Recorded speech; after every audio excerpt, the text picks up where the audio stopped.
Okay. Good. I call the meeting to order. Thank you very much for joining us in this lovely one day of summer we're having this year. Let's proceed with the territorial acknowledgement, Madam Clerk, if I can.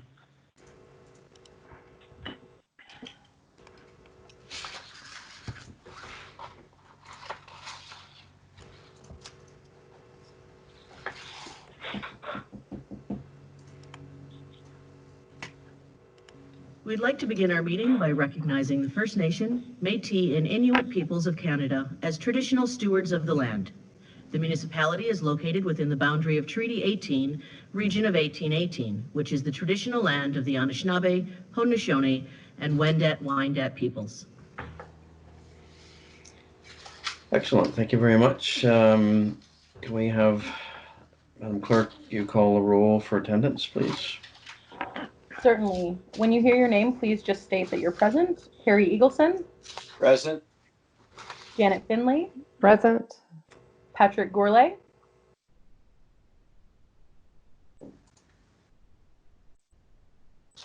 I think he was logged in for a moment. I think he was the one that exited though when we were talking, so hopefully he'll join back. Okay. Gavin Leach. Hello, everyone. Andrew Sigwart. Mayor Soever. Present. And Councillor Sampson. I'm present. Okay, thank you. And then I'll just note as well from staff, so we have Sharon McCormick, our Executive Director for the corporation, present. We also have Sean Everett, the CAO, Serena Wilgros, Manager of Purchasing and Risk Management, and we have IT staff, John Walsh here as well. Good, thank you. Let's move to the agenda, please. I'd like to have a motion that the agenda that's printed for June 4th be adopted as circulated, including any additions. Are there any additions? Let's deal with that item. Anybody want to add things to this long agenda? Excellent that nobody does. Oh, sorry. I'm back on again. Oh, you're back on, Patrick. Thank you. Sorry, you dropped off there. So I need a motion then to accept the current agenda here that's printed. I'll move. Is that Gavin? Yep. Yeah, and seconded by? This is Carrie. I'll second it. Seconded by Carrie. Madam Clerk, can we call that question, please? Certainly. Carrie Eagleson. Yes. Janet Finley. Yes. Patrick Gourlay. Yes. Gavin Leach. Yes. Andrew Sigwart is not present. Mayor Soever. Present. And Councillor Sampson. Yes. That motion is carried. Great, that is carried then. So that's our agenda for today. In accordance with the Municipal Conflict of Interest Act and the town's procedural bylaw 2019-56, the Attainable Housing Corporation members must file a written statement of the interest and its general nature with the clerk for inclusion in the registry. Are there any conflicts that people want to raise? I do. My spouse is employed by Baker Tilly, as I recorded in the previous items when Baker Tilly position was considered by council. But I've consulted with the Integrity Commissioner, and by reason of the interest of my interest being so remote or insignificant in its nature, that I cannot reasonably be regarded as likely to influence me, I will be staying on during that item that is being discussed by Baker Tilly, unless, of course, any discussion or consideration involves an addition to the existing contract or additional compensation to be paid for them. In that particular case, I'll have to pass the gavel to the vice chair, which is the mayor, and take myself out of the meeting for that discussion, but I will be able to participate according to the Integrity Commissioner as it relates to the presentation, at least it's being presented by Baker Tilly. Madam Clerk, I'm not sure how I'm going to record that officially to you, but I'll figure that out and send you in the appropriate paperwork. I did send you a copy of the Integrity Commissioner's opinion. Thank you, and I received that. Okay. So if I have to leave the meeting, I will make a note as such and pass the gavel to the mayor. Previous minutes. I need a motion that the board meeting of May 7th, 2020 be adopted and circulated, including any revisions. Are there any revisions people want to make to the minutes of May 7th? Don't see any hands popping up, so I'll need a mover and seconder, please. I will move it. I'll second. Okay, excellent. So call the question, Madam Clerk. Carrie Eagleson, Yes. Janet Finley, Yes. Patrick Gourlay, Yes. Gavin Leach, Yes. Mayor Soever, Yes. Councillor Sampson. Yes. That's carried. So that item's carried. Thank you. Now we can go to deputations. We have a long meeting agenda here, so I'm going to be a little bit brutal in dealing with the deputations and trying to ask the deputants to make their comments as short and sweet as they can. When we get this, maybe the HST one for Jay, it might be a little longer. It's not an easy subject to put in a bumper sticker. So, but if deputants could sort of do what they can to make their presentations as short and as sweet as possible, we'll go to questions and try to make sure the board is fully aware of what they're considering. But we do need to be mindful of the heavy agenda and the time involved. So, John, you've got something about IT you want to speak to us about today? Yeah, I'd love to. Hi, everyone. My name is John Walsh. I'm the Infrastructure and Security Coordinator here at the Town of the Blue Mountains. We have an acceptable use policy that applies to the board members here at the Attainable Housing Committee, or on the Attainable Housing Committee members. And I'd just like to go through some of the updates that we've made. This is something that happens every 2 years or so here at the town. So if we go to the next slide there, and I'll try to go, this is going to be fairly quick. There's only a few slides. So in the past, we've recommended that people can go in and delete emails that don't have anything to do with the town. We've changed our stance on this a bit. We would like everyone to keep all emails going forward. So using Outlook or Outlook Web Access for most of you guys, you can delete an email by pressing the delete button, but we ask that you never actually empty the deleted items folder. So you can use that as a filing system if you like, but please just don't ever delete those emails. We want to keep all these records available in case there's an FOI request or an MFIFA request that comes in. And so, yes, that's just one update. Next slide.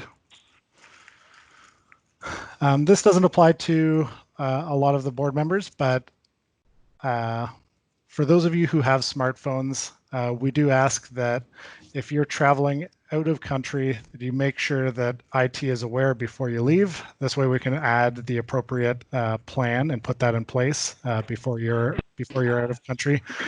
If this isn't done and there are charges incurred, you may be on the hook for those expenses. And also for those users that have smartphones, if you're using it for personal use, making long distance calls, we ask that you do keep track of those charges, and you're responsible for paying back the town for those charges. Now, as far as email address, your email address is concerned, we ask that you only use your email account for town business, or try your best to. And that means like your Facebook account or your Twitter account. Please keep those. If those are personal accounts, please use your personal account to sign up for those services, not your town account. And another change this year was if you are out of the office, and this is mostly for staff, your manager, director, or administrative assistant can ask to have access, be provided access to your email account, just in case there's something going on, and that's where the information is. Okay, next slide. So, for a security piece, it is your responsibility to make sure that you let us know if your account has been compromised, or if you think it has been compromised, or if you've lost your device, either a cell phone or a laptop computer, and you let IT know as soon as possible that that's the situation. This way we can act as quickly as we can, and get things locked down as quickly as we can. Things like phones can be remotely wiped if needed, and we definitely have control to lock out an account if you believe that that account has been compromised. We ask that you never use outside sharing services like Google Drive or Dropbox to share files. We do have a file sharing service in place that's hosted here at the town. It's called FileCloud. We also have access to OneDrive, which is a Microsoft product, and that everything on OneDrive or FileCloud is backed up nightly here to the town. So we've always got a backup of that information, those documents. Okay, next slide. And just a note for password tips. Please don't write down your passwords. Your password is sort of the last line of defense for us, because your accounts are available to be accessed on the internet. We ask that you don't write down your password anywhere. Don't share your password with anyone other than IT. And that usually has to be in person, like over the phone.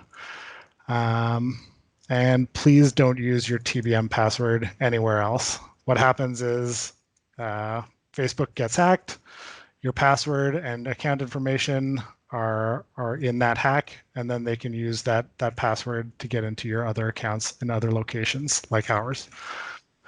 In the future, we're expecting more multi-factor authentication. Right now, we do use this for some of the services that we offer staff, but we expect this to be more heavily used in the future for Outlook web access and etc. And I think that's it. If we go to the next slide. Yeah, so these are just some of the points that we make in that IT policy. Please read it yourselves. If you don't have a copy, we can get one to you. Sharon, I'm sure, can get one to you. And please sign Schedule A on the back. And then lastly, there is a little bit of training that will be coming, and you're welcome to go through it, provided by KnowBefore, which is our training provider. And I'll send a little bit more information about that in the near future to you directly. Awesome. Any questions? Okay. Yeah, any board members have questions for John? I don't see any hands popping up, John, so thank you very much. Everyone's got a copy of the form, I'm assuming, that they need to be signed, or is Sarah going to be sort of our conduit for that? Yes, please. I have a question. When we sign the schedule, who do we send it to? I think you could provide that to Sharon, and Sharon would get it to the right people. Okay. Yeah, absolutely. Okay, great. Thanks, John. Awesome. Thank you very much. Good, Have a good thank meeting. you. Good, thank you. B1.2, is Mr. Vincent going to be making a presentation to us? Yep, there he is. Can you hear me okay? I can hear you perfectly, so go ahead, sir. Thank you. Thanks, Sharon, for organizing the ability to me give a little presentation here to the Town of Blue Mountains in regard to the employee village concept that I had presented a while back to a number of people with the town. What I'd like to do is, and again, I understand your timing is of the essence, so I'll move as quickly as possible. I just give you a very, very brief background of myself, and I really want to do that so people can understand that I'm not a guy in a street corner trying to figure out what I want to do with the rest of my life. I've been in the hospitality business all my life, created a number of travel companies in the 70s, 80s, and 90s.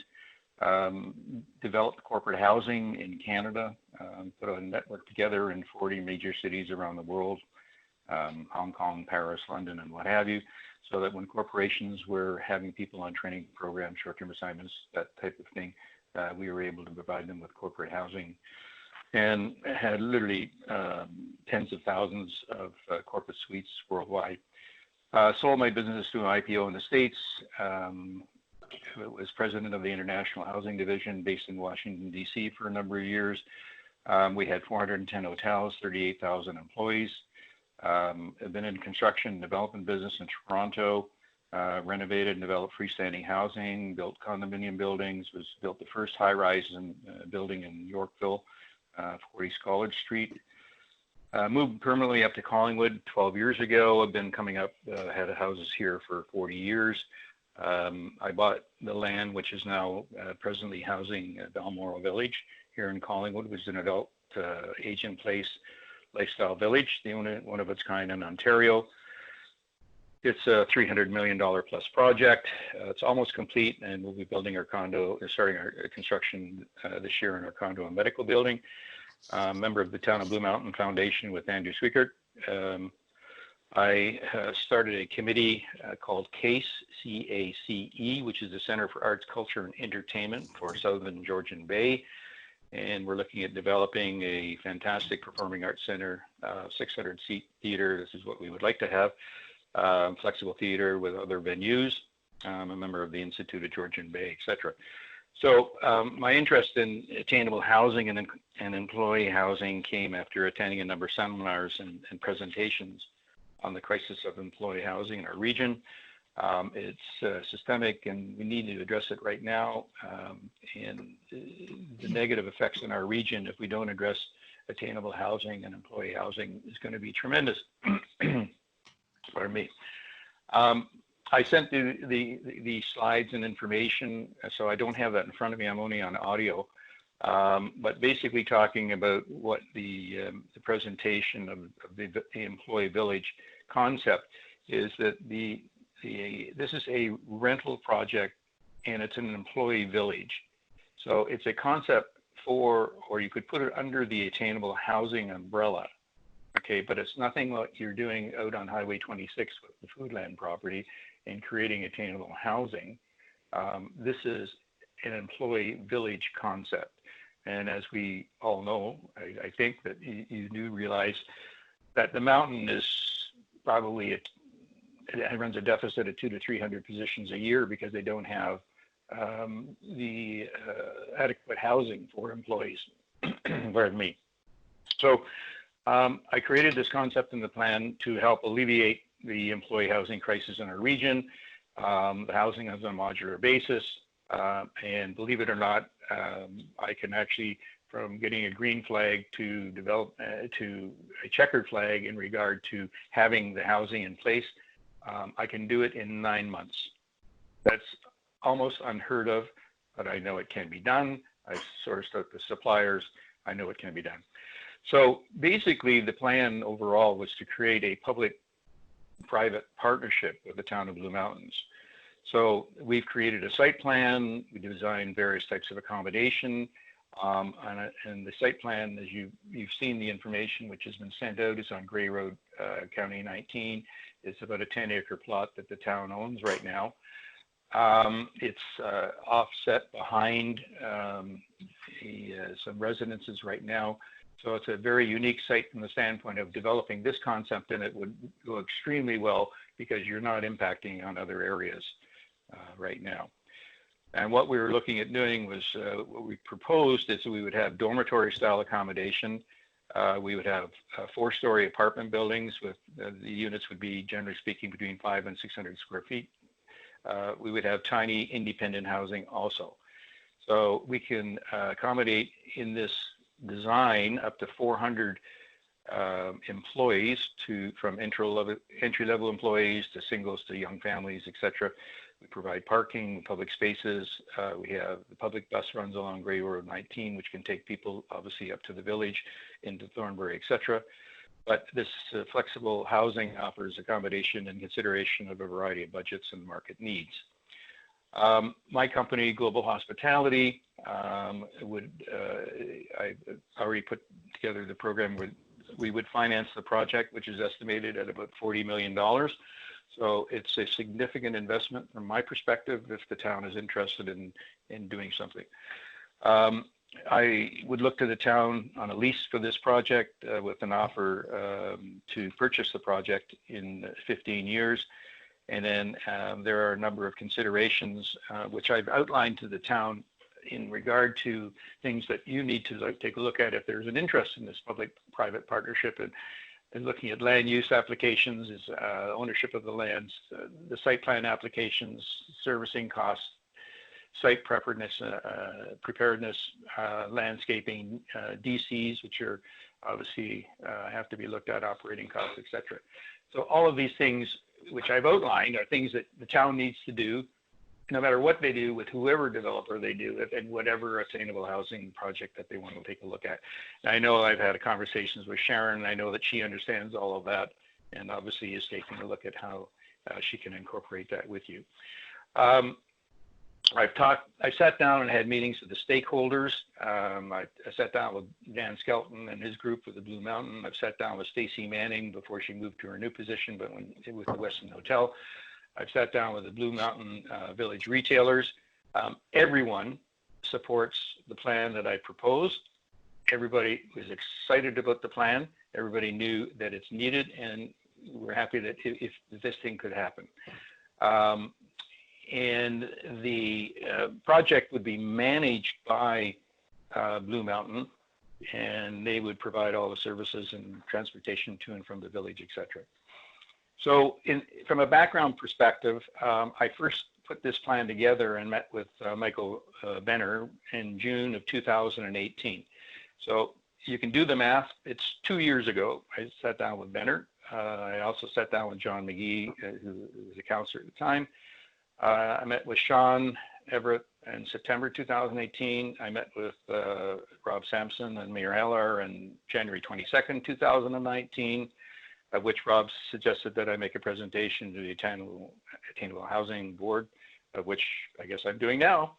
I met with Tim Henry in January 2020, and I have had several telephone conversations with Sharon McCormick in April.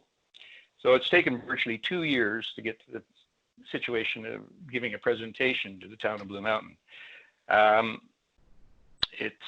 be quite blunt with you as a developer. It's quite disappointing then things take this long, especially when the crisis just keeps on growing as far as employee housing is concerned.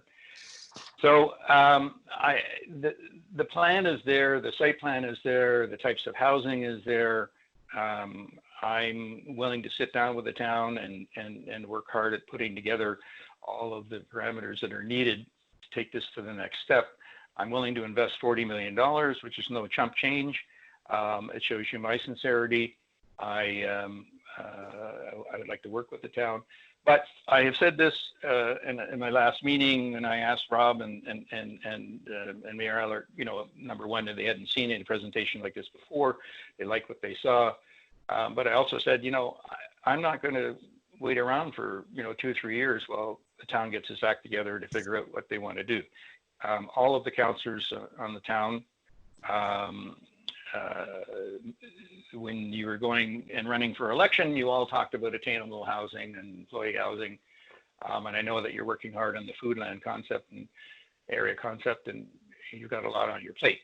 Having said that, the employee housing issue problem is growing and growing and growing, and nothing is being done. So the town of Blue Mountain has to make up its mind whether it wants to get in the game and work with somebody, and I'm more than willing to sit down and help. I'm not trying to be overly altruistic. I really am trying to help, though, solve a problem. And I'm working with the town of Collingwood and Attainable Housing through the GTDI, which I'm a member.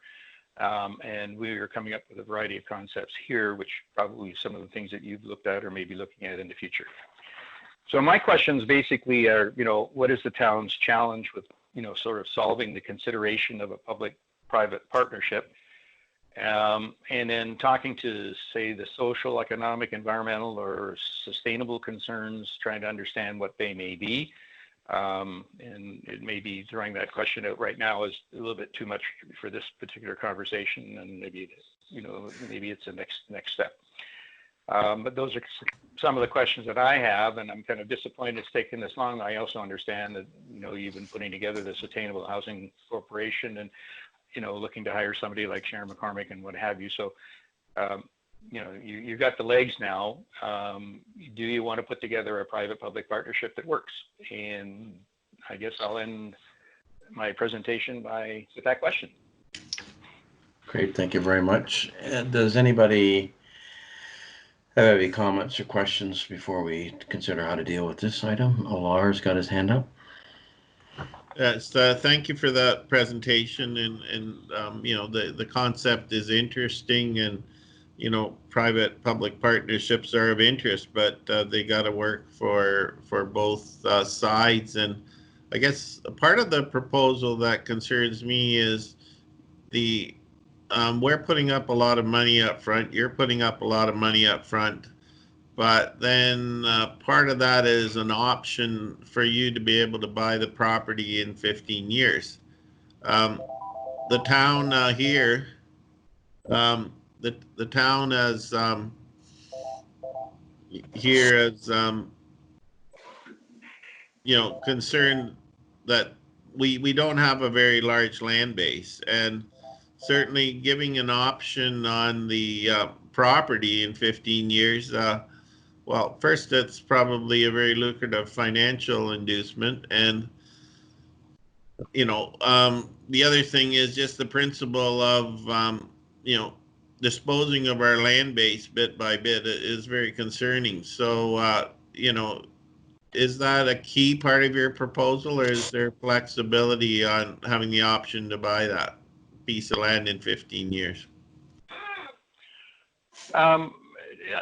Well, first of all, I would say that you won't meet a developer that's as flexible as I am out there in the marketplace. I mean, I'm looking to solve a problem and a challenge that we have in our community. And so, yes, I'm definitely flexible in taking a look at it. I just felt that it was in the interest of, I mean, I still would like to go ahead on that basis, but I'd have to understand what the town's problems would be and it doesn't have to be in this conversation, but what the town's challenges would have in regard to sort of a lease buyback situation. And in the comment about, you have dwindling land reserves, to be quite honest with you, from my perspective, that's irrelevant. What you want to do is you have some challenges with attainable housing, and you need to solve them. And that's going to require taking a land base, taking land off the market.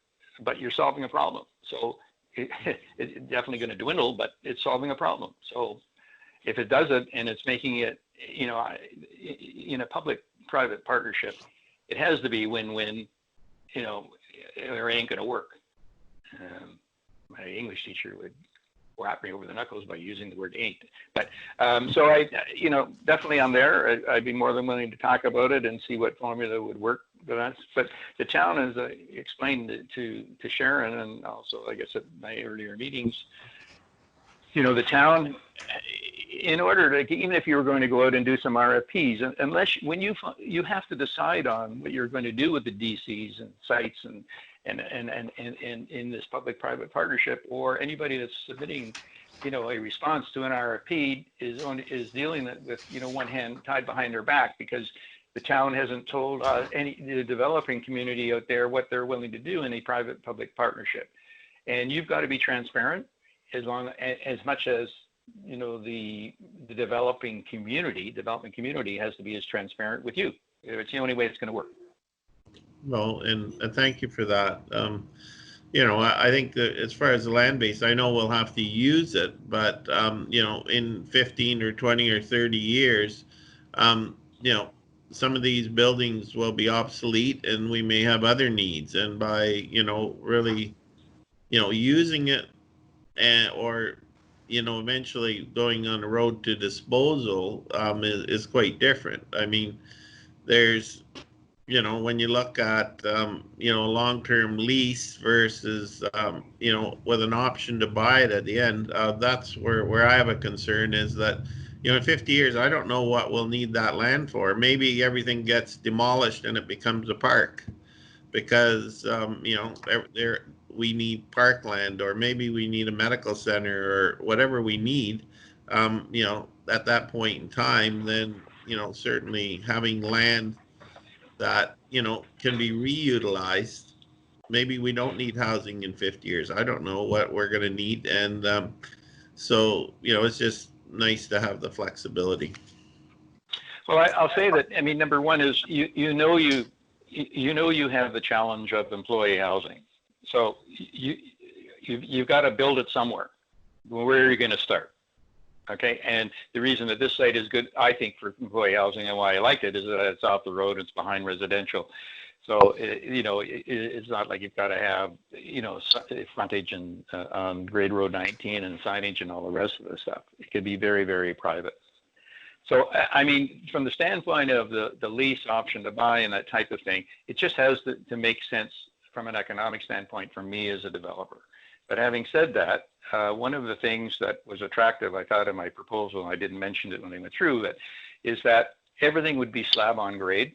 All right, so that's easy for me to actually move this product out.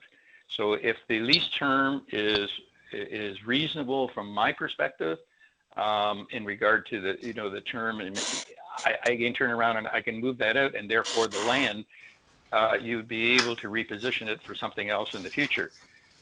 But I will also turn around and say, once you have something, like if I'm putting in $40 million to build this thing and put it up, I mean, this stuff is, generally speaking, as long as you're building it right and you're building it to specs and it's sustainable, what are the chances of it? I know you're saying, well, I'd love to have the option. And sure, you could build in those options, but the reality is you need employee accommodation. Where's it going to go? Even if you're going to take it all down, where are you going to put it next? And who's going to know in 15 or 20 years, right? Yeah, well, in 15 or 20 years, it might all be robots and, like computerized self-serve, The resort might be entirely automated. Who knows? If I had all those answers. No, I don't have the answers either, but, like needs change. Like when we look at when the village was designed, obviously employee housing was something that was missed because nobody imagined it would be as big as it is, right? Mm-hmm. Yeah, to the mayor's point, there are some competing interests on that property now. As it is, one of the things we're short, Mr. Vincent, in the area is school capacity, and it's not getting any better. And there is literally no plan by the board for any property in the area for school capacity. But if I look around, even the new Windfall development that was originally, I think, designed to have kind of old people like me and very few families, it's actually the reverse now, and there are a lot more families and retiree people like me around, and yet no place for them to go to school other than Collingwood, which is in another county, another school district, etc. So even now we have competing interests for that property. And I think I remember when we met, we also raised the issue that we need to be, since it's public land and this land is owned by the town, there needs to be a process that's full and open and public and transparent in the use of that land. And single source deal is highly improbable for that particular piece of property because of the legal requirements of the town to be open and transparent when it deals with surplus, quote unquote, surplus land. So I'm helpful and I'm appreciative of your proposal to us. I think it's helpful that the board has a good sense of what you can do and want to do to help us deal with the problem. But since we don't own the land, this board can't even say, well, let's proceed, because what we'll need to do is bring this concept to the council and frankly have a full and open discussion at the council chamber and table about this proposal as well, since they're the owners of the land. Anybody else have a question or comment? Chair, Yeah, Gavin? Gavin Leach, thank you for your presentation, Mr. Vincent. I've got 3 quick questions. I'm just going to shoot them off to you, and you can consider them in turn. The first is, what role do you see the village having in this project as the primary employer and the entity that will benefit the most in this project, probably from an employee housing point of view? The second question is, if we consider a 15-year option to purchase, how are we to know, and what guarantees are in place that it will remain attainable? And thirdly, I think the next step would be an LOI. And is that something that you would bring forward? Those are my 3 questions. I'll answer the last one first. As far as the letter of intent is concerned, I would want to make sure that I understood what the town of Blue Mountain would be doing in a private-public partnership before I could come to the table with an LOI, because I wouldn't be dealing with all of the parameters. As far as the 15-year option to purchase and review it, and from an attainable standpoint, I'd really have to. The word attainable just means so many different things to different people, and that was one of my questions I had at the end of my presentation, was really to understand from the town's perspective what were the sustainable concerns, and you know, we can talk about that later on if it gets to that particular stage. And so I understand where you're coming from, but I also have to try to understand what does attainable mean in regard to the building of this village. And as far as the role of the village is concerned, is because obviously they're the largest employer in your region. You know, they would tend to be utilizing the project, you know, for most of the employees in the area. But having said, and they would manage the project. But having said that, it isn't a project that's being built, you know, for the mountain. It's a project being built for the region. So from a utilization standpoint, you know, if you have employees in Thornbury, there's no reason that they couldn't be staying there. I mean, it's, again, I've always looked at it as from a regional standpoint. It just happens that you need some place that's close, that the people, you know, they could walk to the mountain from this site, they could ride their bikes to the site, and Blue Mountain has said that they would provide, you know, one of their vans for transportation and bringing employees back and forth and that type of thing also. Anyone else? It's Kerry Eagleson. Yeah, Tom, Gary, go ahead. Yeah. is the village or the Blue Mountain Resorts, are they being asked to ante up some money to help build this? No, they're not. When I talked with the town, when I talked with the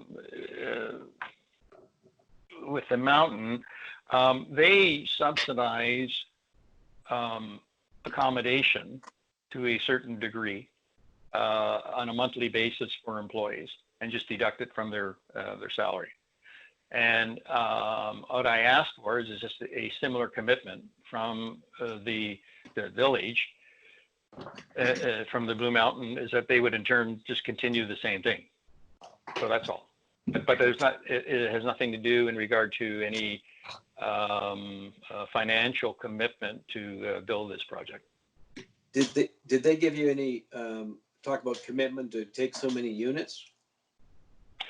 Yes, they did, and they said that they would. When I talked to all of the parties and tried to get an indication of what they could utilize, you know, it probably is in and around the two right now. If they said we would commit to, and I'm, you know, these are my words, but it's in and around the 250 person range. Okay, so that they would look at, we have 4 arms for the dormitory, and those 4 arms, they would only, right now they're saying we would use 2 arms, and we're putting in a large kitchen and recreation area and that type of stuff in also. But they would use 2 of them, and then we know that we have the ability to build in another 2 based on the land and the servicing. So,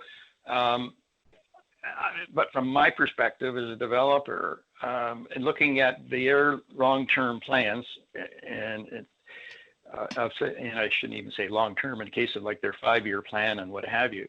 I mean, subdivision not having another COVID problem. You know, I mean, they're looking at a lot of expansion. And so my projection is that this project can hold close to 400 employees. Well, I'm willing to gamble on the basis of creating the project either on a phase basis, which is not a problem for me, and or build out most of it knowing that, to be quite honest with you, they're going to need it. Yeah. And again, it's not, and I say, you know, this is not, I mean, only for the village. I mean, this is for the region.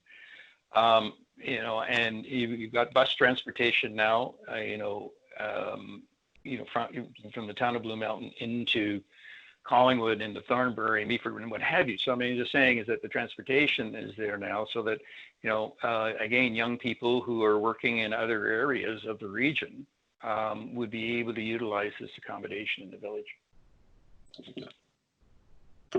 Anybody Thank else? Patrick? Yeah, hi, Patrick Worley here. Thank you for the presentation, Mr. Vincent. The question I had was more, actually 2 questions. One's an easy one. Do we have, is there a copy of this presentation available to us, Sarah? Yeah, I'm sorry. I thought you would have had it in front of you. I'm terribly sorry. And again, I'm only on audio, but there is a presentation in regard to, you know, showing the site plan and showing the area and showing the different styles of housing. I have sent that in, yes. Yeah, Tom, Mr. Vincent, it's been shown on the screen here. You can't Right. see it No, because you're on the phone, but I think Patrick, it was in the package that was sent to the board members. Okay, the full. Now, within that package, I'll obviously take a look at it in more detail. My second question is, how would you see the administration of these properties, being as our vision as a board is that the ownership of the properties funds the employment of the Sharons of our organization. So maybe you can touch on that. I'm not sure if your package does, but that might be easier for you to explain that. Thank you. Well, from the administration of the property would be managed on a day-to-day basis by the town of by Blue Mountain Dan Skelton's group, because they already have, you know, management in place that are running around the various projects all over the mountain where people are living, and they already manage that, and they already provide transportation, all those types of things. So the day-to-day, you know, administration and management would be outside. The town doesn't need to be involved in that at all. Does that help you out, Patrick? Yeah, it does, but it just leads to more questions because that's part of our template, if you will, to be sustainable, self-sustainable. It kind of takes away from it. I'm just wondering, is there anybody else have any questions that they want to ask? I just have a quick question, Mr. Chair. Again, Yep. Thank you, Mr. Vincent. As I consider the plan and I look at your presentation, I can imagine the parties that will be held at this place. Have you considered the security and the neighbors and the noise and all of that? I can just imagine it would be a fun place to be for a young employee. College Well, some of us do remember those days. Anyhow, you know, they're already, you know, housing hundreds of employees on the mountain in you know, a variety of different residential, you know, components. So whether it's you know, it's all low rise, it's apartments, it's you know, a number of townhouses together, it's a house with 10 rooms. You know, they're already doing this. This is nothing new, and employees are nothing new. And there are rules and regulations, and if they don't toe the line in regard to rules and regulations, they're out on their butt. So to me, that's just an administrative issue. And I mean, you get all the, again, you get a lot of, in every development, you have this NIMBYism of, my God, it's going to interrupt our lifestyle and all the rest of this stuff. That's, again, the location that you have right now, really, I think, is an excellent location for this type of product and for this type of need. But you are not going to stop people from wanting to have parties and the rest of the stuff. But I'm just saying is that the rules and regulations, the Blue Mountain doesn't want to have that aggravation and have to manage it and going crazy. So I'm just saying is that it's a non-issue for me, but people will dream up what they want to dream up. Thank you. Okay, board members, so I think to kind of move us along here, here's what I'm going to suggest. Our minutes of our meeting will be reported to the Committee of the Whole probably on the 16th. Sarah, that be right? Through you, Mr. Chair, will actually be in July because we have to approve these minutes at the next board meeting. Mm-hmm. Okay. Is there a particular part that you want? Well, I'm just wondering whether we can accelerate this particular item to council, since council's town is the owner of the asset. There's really not much we can do until the full council gets apprised of the proposal. So I'm just wondering if it did come attached to minutes, then of course I would raise it for consideration by council and get their direction. But I guess we could do that as a standalone item, could we, if we so had a motion? I think if we have a motion to receive item B12 and refer the presentation to council, and I don't know if you're thinking of the July 15th council meeting or the July 16th Committee of the Whole meeting. I was thinking of the June 16th Committee of the Whole. June. I'm sorry. Yeah. That's what I meant. Yeah, June 16th. So let's have a motion then that we receive Mr. Vincent's report and refer it to the June 16th Committee of the Whole of Council for their consideration and review. That also gives the board members a chance, if they wish, to more fully review the submission of Mr. Vincent and then provide comments to me, so that either me or Lars, so that we can bring that to council and when the item's considered by Committee of the Whole. Is that the board's okay? Board okay with that? Anybody? Yep. Got a problem with that? Okay, so I need a mover and seconder to that then. Carrie, I'll move it. Patrick will second it. Patrick seconding, and then Carrie moving. Any more comments or questions?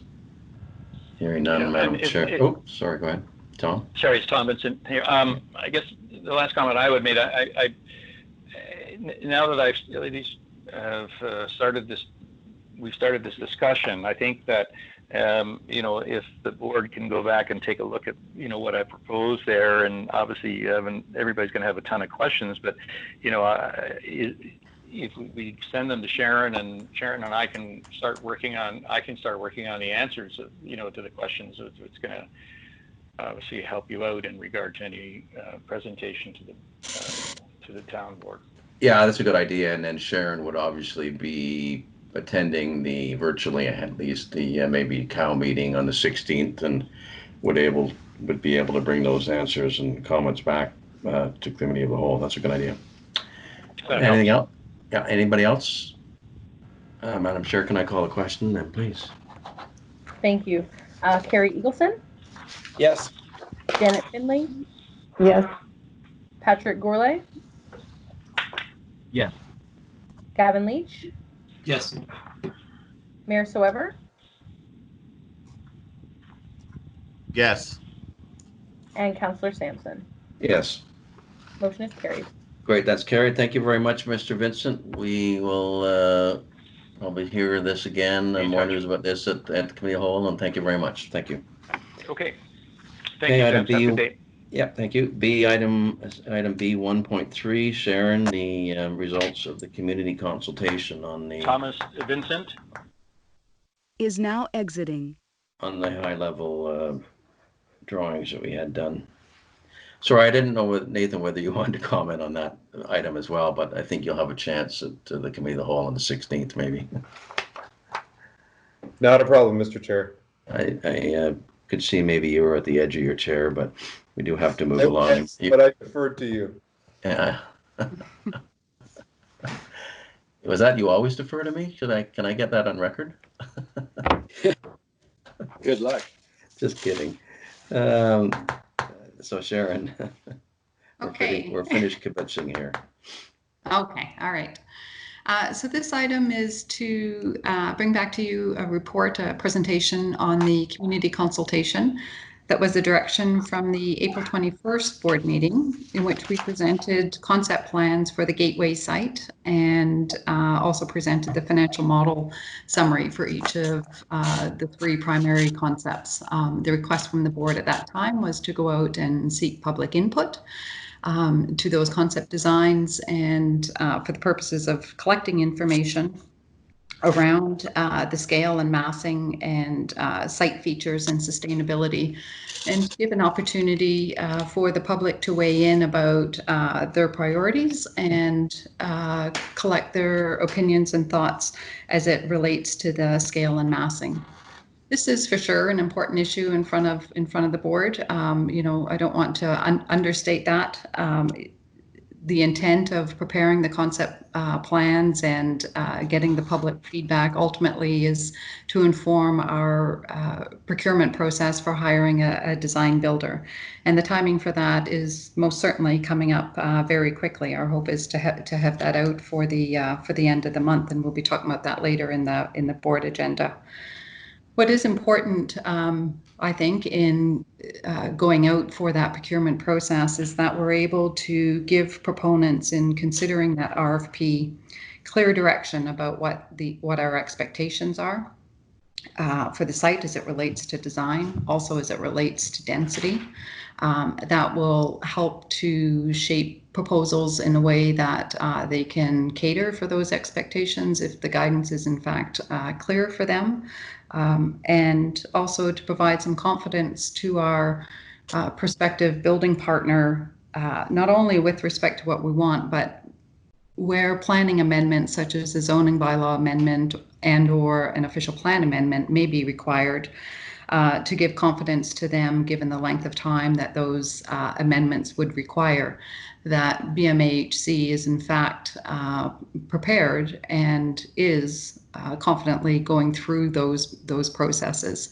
If not, it does add, I believe, an element of risk to the RFP that we will probably see both mostly in terms of costing, that they will cost for that uncertainty in their submissions for the cost estimates. And if we're not clear up front, then we'll see a variety of submissions that will be hard to evaluate at that time. If we're not clear about what we're asking, they can't be clear in terms of what they're submitting in response. So I provide that as context for you know, ultimately what we are hoping to get out of this particular presentation here.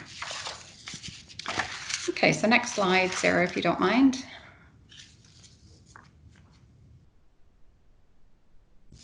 Thanks. So a survey was, a public survey was open to the public for the period of time of 18 days from May 4th to May 21st.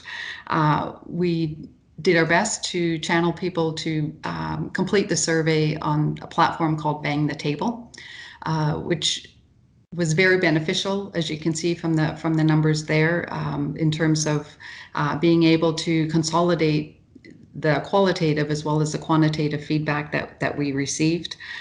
We did a broad brush approach to making sure that we were being very inclusive in our approach to promoting the survey to the public, in terms of residents, in terms of business owners, in terms of employers, community service organizations, and so forth within the community that all have a vested and staked interest in seeing attainable housing in the community.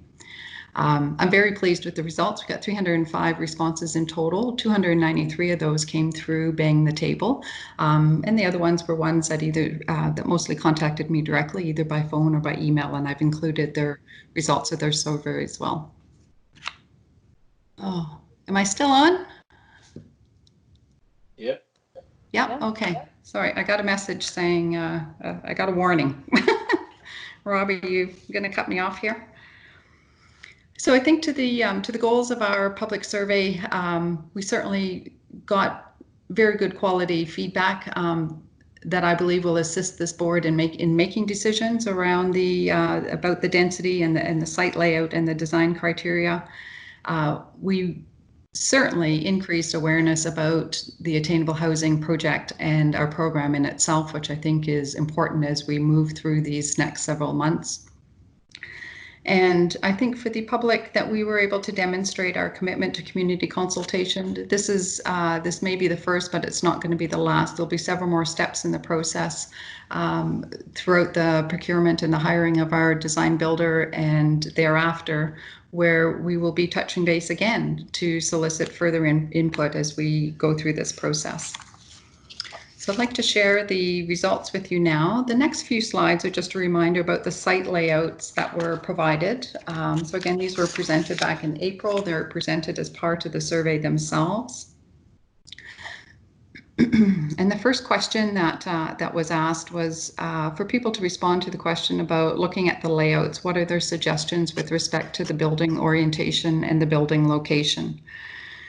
And when you can see I've tallied up the majority of the responses there and tried to theme them together in terms of what the major issues were that they were responding to. Further to that, I would say that they kind of fall into two categories in my mind. One is taken into account considerations for the users. So thinking about the noise, and you'll see lots of responses there with respect to positioning the building further back, not only to create a buffer from the noise on Highway 26, but also to create a bit of a visual buffer as well. And outside of this survey, we also know that there is a potential noise source on the other side of the site from the wastewater treatment plant, and that is the one that is being studied in the noise study. The other aspect for the users that I think came across quite clearly was to consider their quality of life, and you'll see the comments there in regards to parking, thoughts about separating the residential parking from the commercial parking, so residents are assured and have the comfort of their own parking apart from those more transitory visitors that might be there for business purposes or visiting the retail businesses, if that's in fact the form of commercial that was being provided. There was also some thoughts about thinking about the users themselves, and if seniors were going to be in that building, to think about things like covered parking of some sort and the access and mobility with regards from the parking to the building itself. Sharon, can I just interject for 2 seconds? I think Yep. Andrew has joined. Andrew, have you joined us now?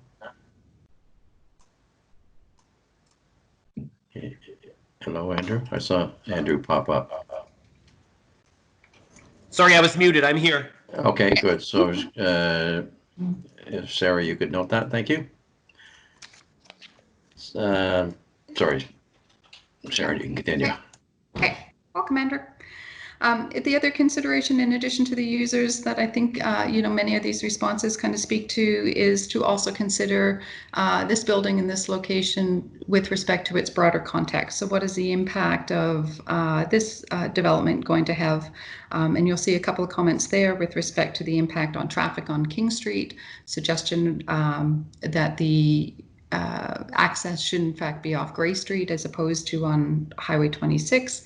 Other people commented and thought that the turning lane on Highway 26 was important to keep, so they liked the aspect of having dual access from both streets, Highway 26 and Gray Street. But I think it speaks to thinking about the how this fits into what else is going on in the immediate area around that. And you'll see another comment again, thinking about the users from a commercial perspective, that perhaps the parking should be at the front for the businesses as opposed to being at the rear. Next slide, Sarah. So 2 other questions were asked. We know that there's a couple of things, preservation of the woodlot and parking itself, that are important to weigh in from a public perspective about the sense of priorities for those, that those will be things that we'll need to manage in addition to you making housing available for people within our income range that we are looking at, and it sets the tone in terms of the context and sets the parameters for the building layout and the site itself. And so in response to asking the respondents, is preserving the trees at the rear important to you? 235 of the 293 responding were in agreement, either strong agreement or definite agreement that preserving the woodlot is important. As I found out, and you'll see later on in some of the questions, what is highly important for people responding to the survey is green space and trees and landscaping and that element of nature. Not specifically about that particular woodlot. When people got responding to questions about the actual position of the building itself, as you saw in the previous slide, many people actually preferred the building to be set further back in order to create the noise buffer and a visual buffer at the front of the site. In regards to parking reductions, the question that they were posed is parking reductions will likely be necessary to optimize the site, and to what extent do they support this? And 183 of the 293 respondents were in agreement that parking reductions would be acceptable to some extent to them. Sharon? Yeah. That's here. Question, did we, and I apologize if you've covered this earlier, so just let me know. When we did this survey, did we ask for a cross-cut to understand how many people believed this, who would be living there versus who just want to see it a certain way because of they're a neighbor? So I think it's important that we're making decisions based on what the eventual residents will prioritize versus maybe what someone adjacent to the property will prioritize. So I'm not sure if we have that ability to cut it that way, but that would be very interesting to me. Mm-hmm. No, we didn't ask that question at this time in terms of what perspective were they answering from. Yeah, because I would imagine if you're looking for attainable housing, your priority is getting attainable housing first and foremost. And I think some of this is probably coming from people who want to see it a certain way because they want it to look nice. So I just think we got to keep that in the back of our minds. Okay, I'm just writing that down. Yeah, and that might be one as we get to some of the more closer to the actual designs that maybe more the actual designs.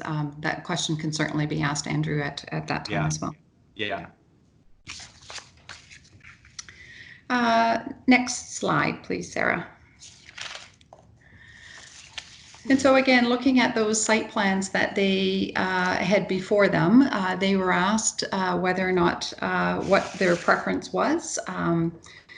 In regards to concept 1, which was the 3-story option, concept 2 was the mix of 2 buildings at the front facing King Street that were terraced from the 3rd story to the 4th story, as well as a 3rd building that was stacked townhomes.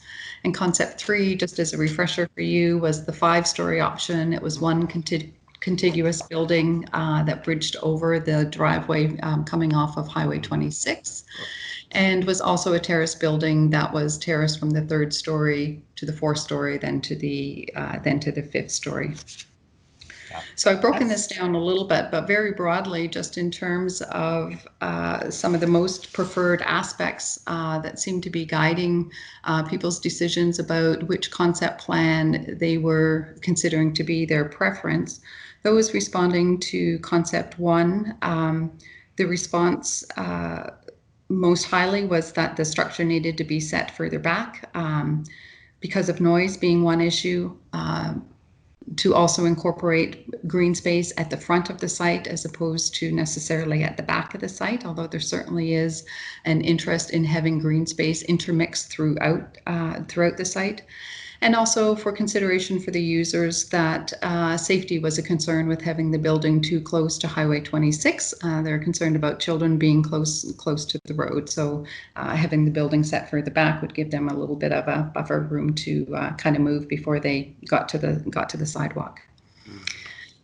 The other preferred aspect for those responding to concept one was that they didn't like the density of the other ones, that they felt that this concept was the least overwhelming, that the other concepts were too massive and did not fit with the context of the town. For concept two, the most preferred aspects for those responding as this one being their preferred concept, like the suitability for families. They liked the aspect of the plaza being on the corner. They thought that had a good positive image for people coming into town, was very inviting and welcoming as a gateway project. They too felt that the building was too close to Highway 26. And they liked the fact that of the 3 smaller buildings as opposed to 1 bigger building. And again, many commented about having green space between those buildings, not just on the perimeters of the site itself. For those responding to concept 3, the majority of their preferences picked up on things like the desire for the L wing. So in concept 3, the building does front onto King Street and then it wraps around and has a little bit of an L shape that goes on to Gray Street. They like that aspect of it. By far, those responding to concept 3 as being their preference wanted to maximize the number of units while keeping a pleasing look in the community. So a deep appreciation for the number of people in the community or needed in the community in order to be accommodated. They found that this one was the most cost effective, looking at the number of units and the return for those.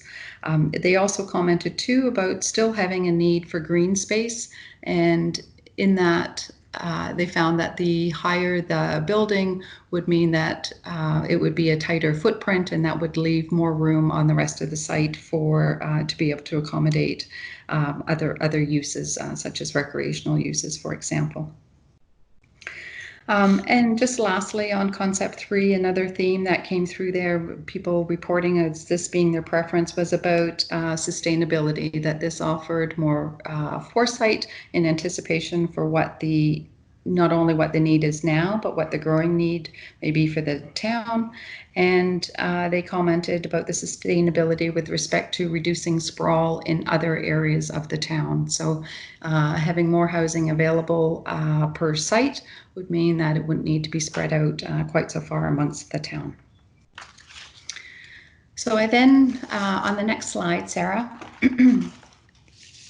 as height is, one of the questions before the board with respect to any planning amendments that are required. I did do a cross tabulation looking at people's preference for the concept design, pardon me, and their preference for height, which was the next question. Sharon, how does that jive with the previous slide where the small majority, were in favor of the 5-story, but when it comes to height, they're in favor of the 3-story. So I'm not sure I can square that one. Right. And that took me a minute at first blush as well. Pardon me.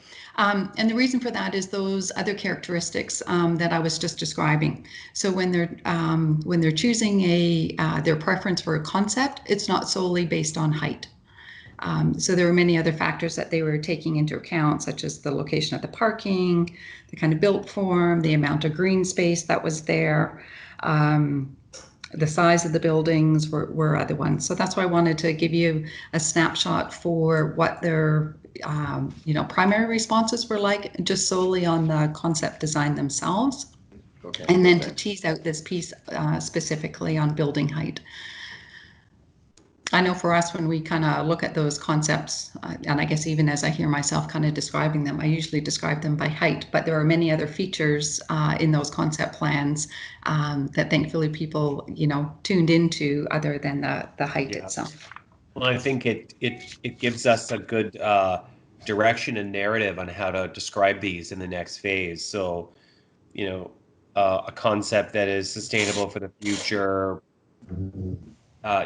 looks ahead at the needs, cost effective. Like, I mean, yeah, I think the way we articulate them is going to be important because those are the things that matter. Yeah, absolutely. Yeah.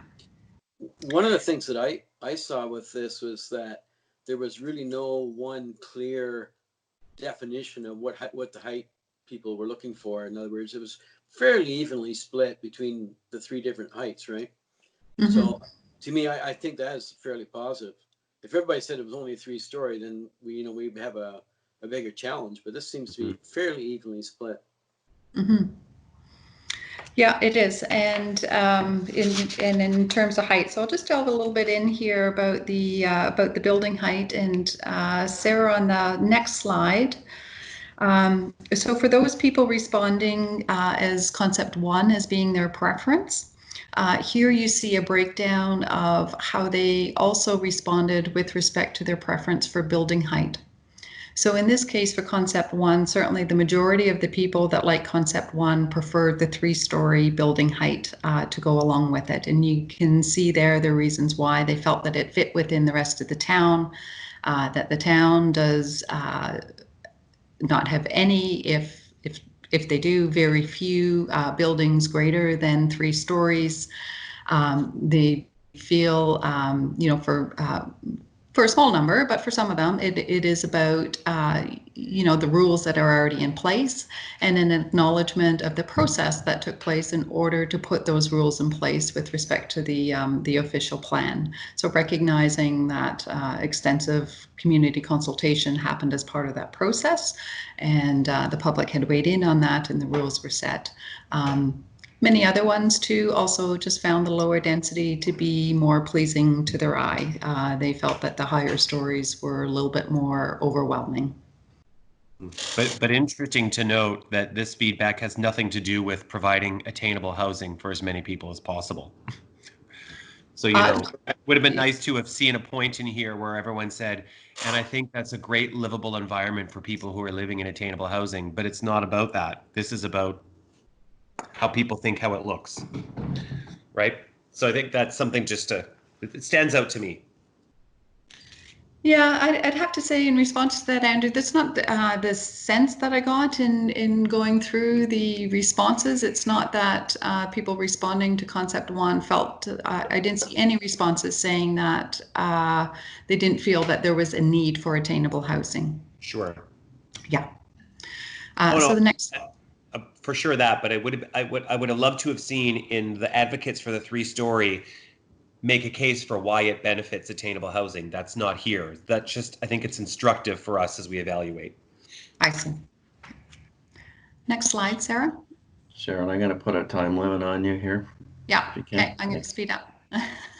What's my time limit? Yes. Okay, concept 2, for those that chose concept 2, a little bit more in between 3-story and 4-story. Again, most of these people were responding in that it blended in a little bit more with the context around it, that there is an appreciation for a need for more housing than what could be delivered in concept 1. And felt that there was more some trade-offs that were feasible here. The other aspect of this is that it could accommodate families, I think was also important. So you see that in things about more space for tenants and acknowledging the need. Next slide, Sarah.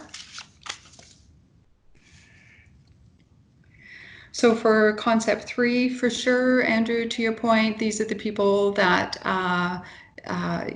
really want to acknowledge the cost efficiency of having more units to meet the demand for housing. So this is where you see that as well.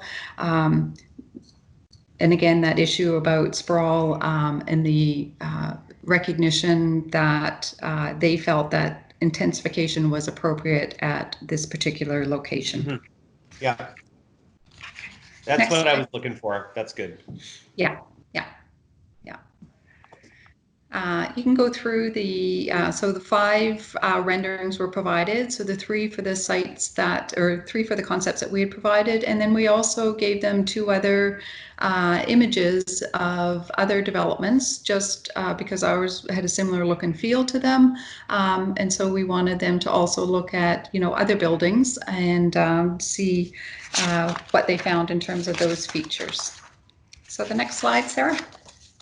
Hopefully that was done to show how much nicer ours are. Yeah.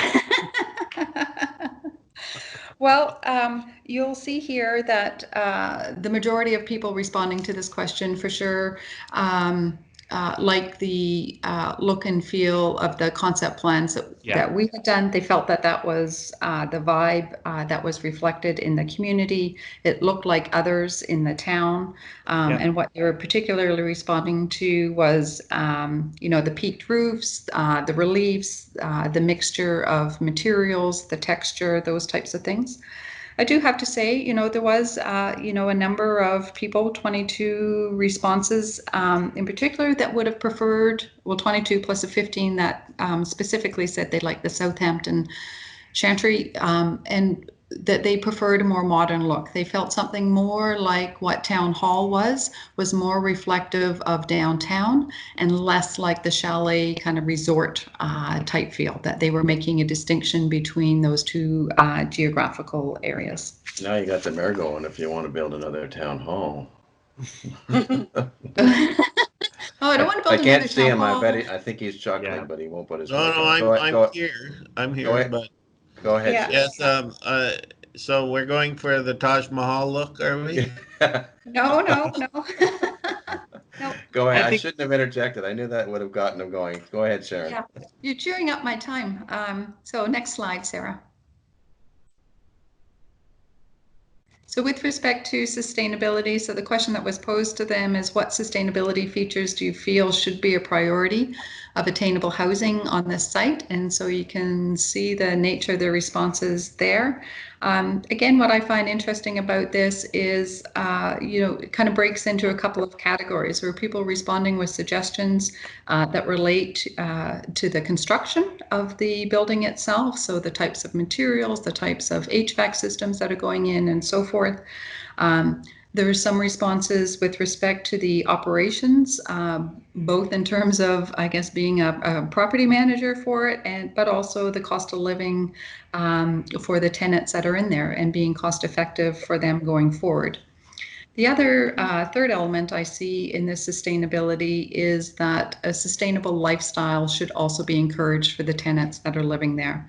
So I'm referring to things like the being able to bike, to walk, gardening, recycling being available, public transit and other ways of reducing auto dependency were also important for them. And I have to say, again, qualitatively, in terms of some of the themes for these, it was very clear to me that in putting forward their suggestions here, there was also an ear to making sure that it was financially viable. So they saw the balance that needs to happen in terms of achieving both priorities. And I think we have a great list of suggestions there to go forward with in terms of sustainable features to be asking for, and that would be desired. Last slide, Sarah. And so the last question is, what other needs do they see as a priority for attainable housing on this site? So this was the catch-all. What did we miss with the other questions? And overwhelmingly, I think what I see on this list here is to keep the users in mind. To be able to promote a development in which people can have pride in living there. And in doing that, they will in return care for the site, and also, it will be a source of pride for the community. And I think that was really important. The other aspect of providing these other amenities for the development itself is to, I think for us, and what the responses were relating to is about increasing the length of tenure for the tenants there. So by providing the things that they need to have a active, sustainable lifestyle there, we will probably keep the tenants for a longer period of time, which is also a great objective to have as well. So I think that's the conclusion of my summary for the public consultation. Happy to answer questions. I think in summary, you know, we've heard about their thoughts about the massing and the number of stories. We've heard that it's about more than just the bricks and mortar. It's about a lifestyle and a community need. Okay, before we take any further comments or questions, I do want to quash a rumor that I found circulating or started to be circulating in the community as of yesterday, and that's that the RFP for the selection of the design builder has been issued. There'll be no further consultation by the community on design, et cetera, et cetera. And I want to make it quite clear that, Sharon, that is not the truth. The RFP has not been issued for the design build. There will be further consultation through this process. So somehow that rumor got started and it started to mushroom, and I took a couple of calls yesterday on that, but I wanted to make a public statement here that that is not the case.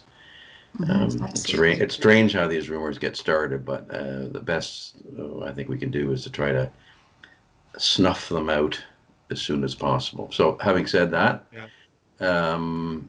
It's curious and puzzling though where and why that would come out of such a transparent process so far. Yeah, you never know, Andrew, but when they do, let's just deal with it face on. Yeah, and move on, 100%. and move on. Yeah. So comments and questions around this, and then we need to think about what our next steps are in this.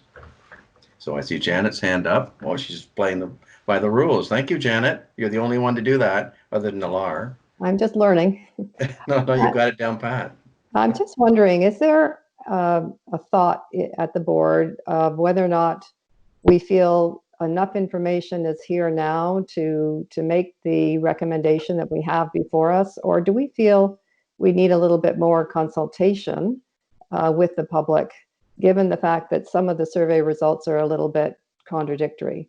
And I guess I'm asking that question because I'm wondering whether we can maybe do, I know we can't do an open house meeting, but I'm just wondering whether we can do a Zoom open house or something like that, where we can actually hear from people who are in this area. I'm not suggesting that the rest of the Blue Mountains is not an important voice, but I think given this is a site in Thornbury, would, you know, if we were to have a meeting in a public environment, we would be seeing people we know are in the area, and we'd be hearing from them and hearing from the people who hope to live there. And I think a Zoom meeting might be a way of perhaps trying to get some of that feedback. Yeah, I would say that, look, as I said a few minutes ago, the consultation around this is not over. I would say that if the board wanted to give some direction to staff to proceed with a massing that was different than what the official plan allowed, that would certainly trigger additional consultation. I think you're going to hear later and today that the RFP, when it comes out, will also have a public consultation around design. We're not making a height decision today because we don't have the information, to your point, Janet. And in fact, we don't even have any proposals for bidders that would allow us to make that decision, because you have to make this decision, I think, in the context of, planning matters and fiscal matters. And I think to the point Andrew was trying to drive in his comments a while ago, what the return on investments as it relates to actual doors, attainable doors is. And, we need to make sure that we are delivering as maximum number of doors as possible, since the need is so huge. We just don't have time to do it in anything but manageable and reasonable numbers and volumes. So I think either route we go, you're going to have huge opportunity for all of the town, including residents from the Thornbury area, to comment. And I don't think there's any intent here to shut this thing down as it relates to public comment. In fact, I would argue it's the opposite. But does anybody else have any comment? And Sharon, or maybe Nathan, you might want to chime in. Yeah, I would just say here that the more direction that we can provide in the RFP going out in terms of what the expectations are will be more helpful. And I hear the comment about the tenants for sure. I guess I'm coming from the perspective that without some guidance in the RFP, how do we kind of move forward to help advise those prospective proponents what it is that will be acceptable? Public consultation will continue through the process of the procurement for sure. And so whatever parameters the board sees that they're able to provide going into the RFP, I think will be helpful, in acknowledging that the public has been heard as a result of this first step of community consultation, and build that confidence that it will be happening again as we get nearer a prospective design for the site. Mr. Chair. Janet, do you have a follow-up? Your hand's still up here. Do you want to follow up on that? I'm just learning. Sorry. That's okay. That's okay. Right. Yeah, the mayor does the same thing. We have to remind him every once in a while too. Thank you. Sorry, Nathan, you have your hand up now. And who else was that chimed in? I'm trying to figure out how to raise my hand, but I don't know if it's working. You can do it visual if you want. Okay, so I'll take Nathan and then Andrew, and I thought there was somebody else who chimed in, but if not, then just Nathan and Andrew. Thank you, Mr. Chair. First of all, Sharon, thank you so much for pulling off that remarkable feat for public consultation in the midst of COVID-19. It's not an easy thing, but glad to see Bang the Table did exactly what it was meant to do. All their concepts have their pros and their cons, and that's obvious. We heard from the public, and that was one of the core tenets of why we reached out. And to the point that everyone's made, this is not the last chance for public consultation, and I don't want anyone to forget, even despite the RFP process and the tendering process, there may still be the planning process, depending on whether or not the board chooses to pick a design that would require either a zoning bylaw amendment and or an official plan amendment. This town is very committed, as is staff, to the official plan. And it has many different pieces in it, not only just height, but also other very specific matters related to site design and sustainability and how we continue to grow our community building by building. I'm in admittedly a bit of an awkward situation since my staff will also be reviewing and working with these applications, but there are some opportunities for the board to be able to take what they've heard. Also, I'd be interested to find out some of the board members' comments, post what they've heard from the public, but also maybe refine that into another concept, just to make sure that we don't have any missed marks. Perhaps it's one of the building orientations, perhaps the L shape, but at a smaller height. And what would that yield from a unit perspective? Because we also have to think about the more units we have, the more parking we need. It's a very delicate balance and a dance there.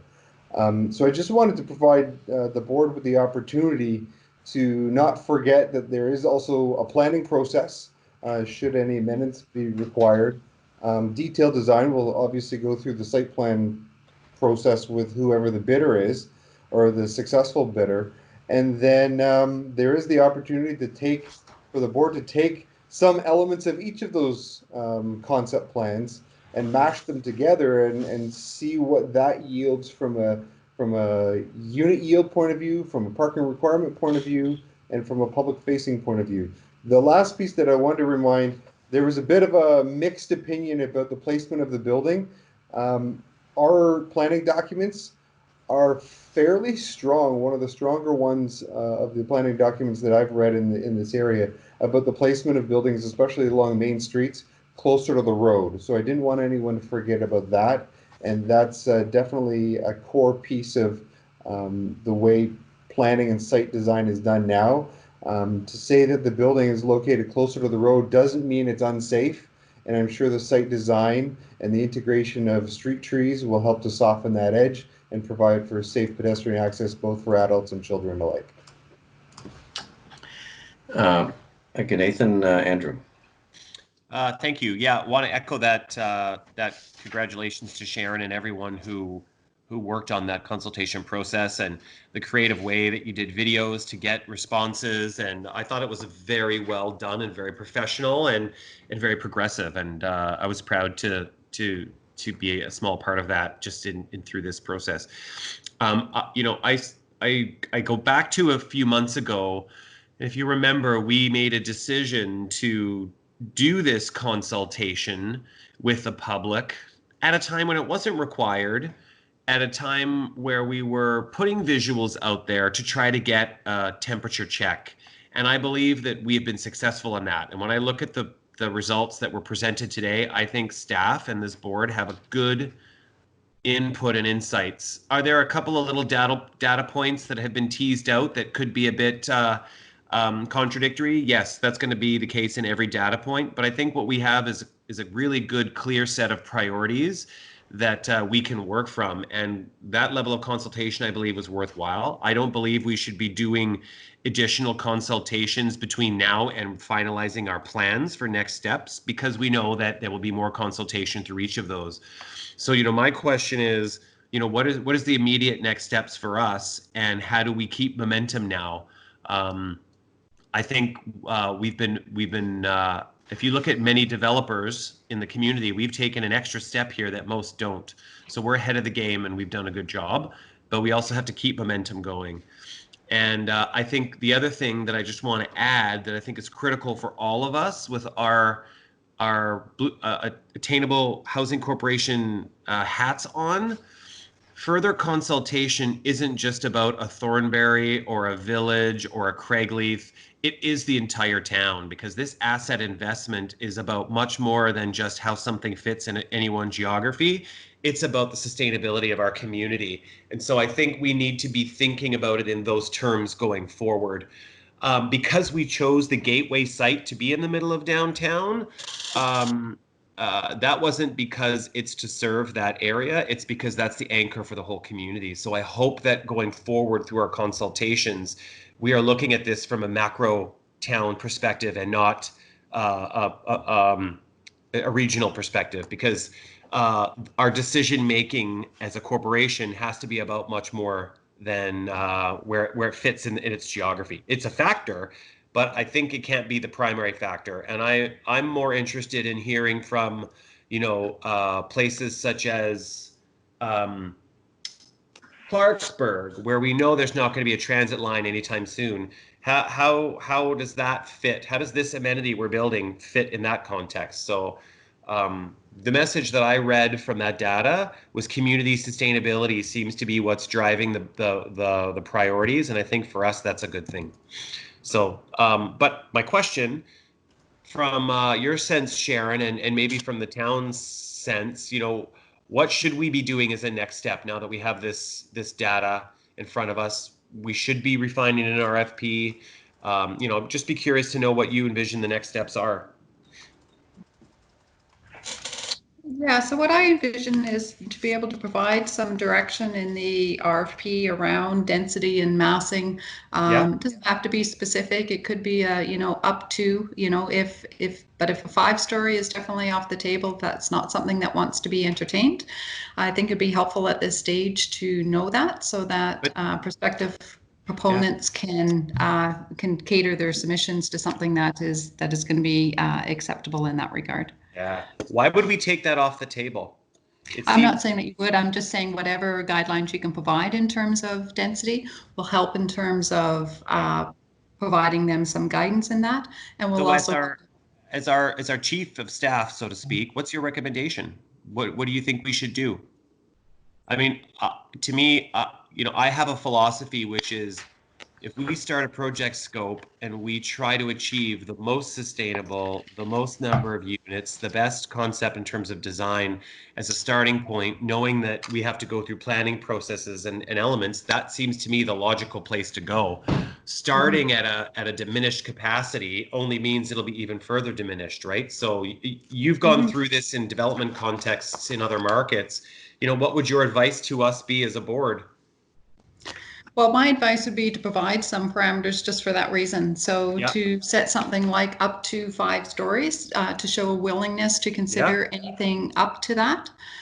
Doesn't pin you into having to consider 5 stories. It just is a signal to the building and development industry and to the public that you recognize their input here, that any of those heights may well be acceptable to a proportion there, but it provides that guidance to prospective builders that all of those will be considered going forward. Yeah. And so don't you think that that's my suggestion. Yeah, and Sharon, just to further that, to add a little more specificity there, don't you think that's what the survey results told us, that going out saying up to 5 stories would be acceptable given what we heard? My take on having such a similar split between the 3 stories and the concepts, is that any of those could be acceptable. May not be to the same people. And I think also, when I look at our, strategically for BMAHC and where we're heading, if our goal is to get to 250 units over the, within 5 years, how do we optimize the sites that we are developing on to get the best return, not only in terms of number of units, but also I think, to be mindful of being cost effective in how we get there. Okay, can that sorry, Andrew, I've got also, Carrie and Janet after you, so.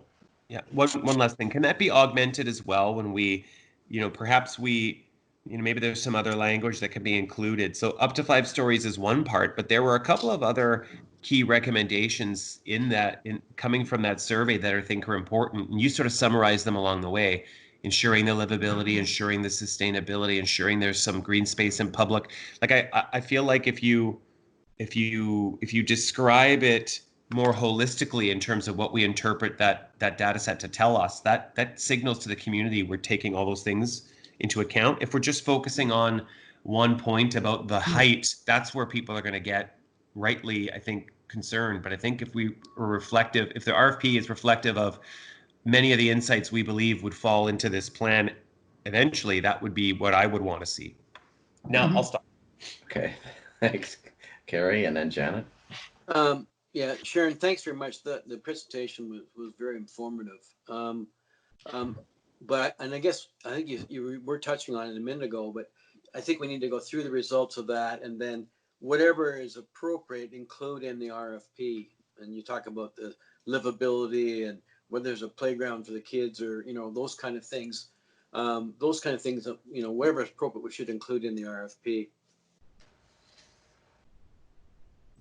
Yeah, agreed. Okay, then Janet and Alar.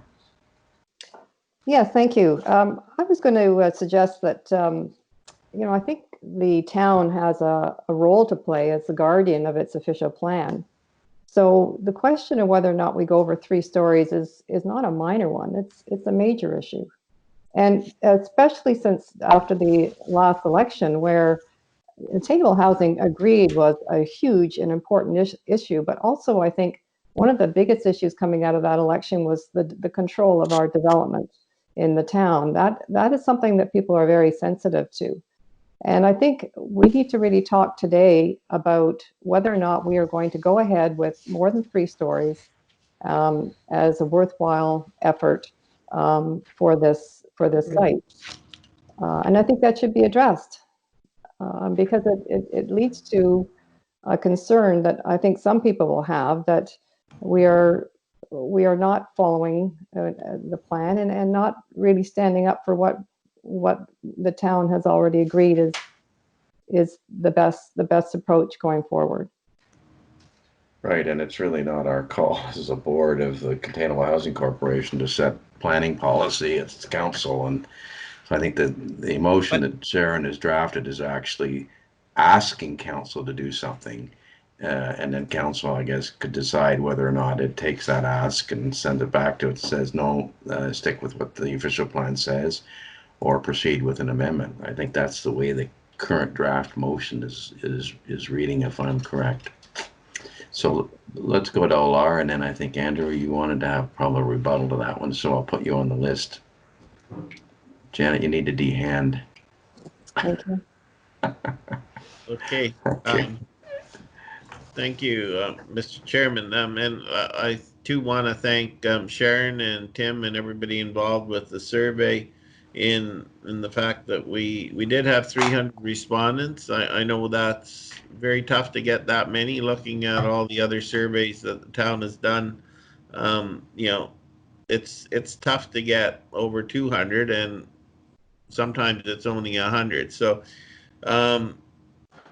very pleased with that. The issue of where we're at in terms of the process, I think, you know, we've heard from a lot of people on, you know, that, and opinion seems to be split. Councillor Sampson, you're quite right. It is the town's land, and I think it's a good idea to now take it to council and see what they're going to be willing to do. If we go to RFP and say you can go up to 5 stories, and we find out the council is absolutely opposed to moving the height restrictions, then we'll, you know, there's no sense a developer coming forth with a proposal that is 5 stories.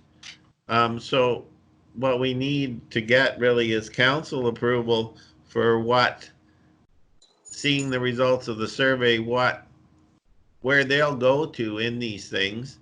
And of course, then when we do go out for an RFP within the parameters set by council, then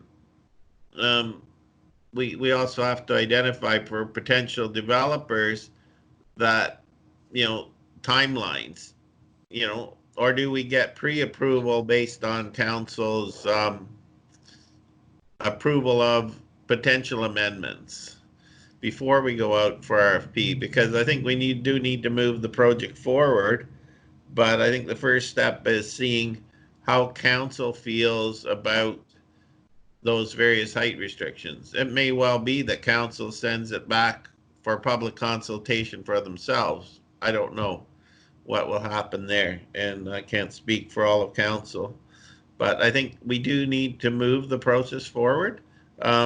But I think the first step is to ask council if there are showstoppers in any of the proposals that will not be approved by council, because you know, there's no sense asking people to apply for something that's not going to pass. Andrew, and then I would have a question for Nathan on that. So maybe Andrew, did you have something? I had you on my list for some reason. Yeah, no, I just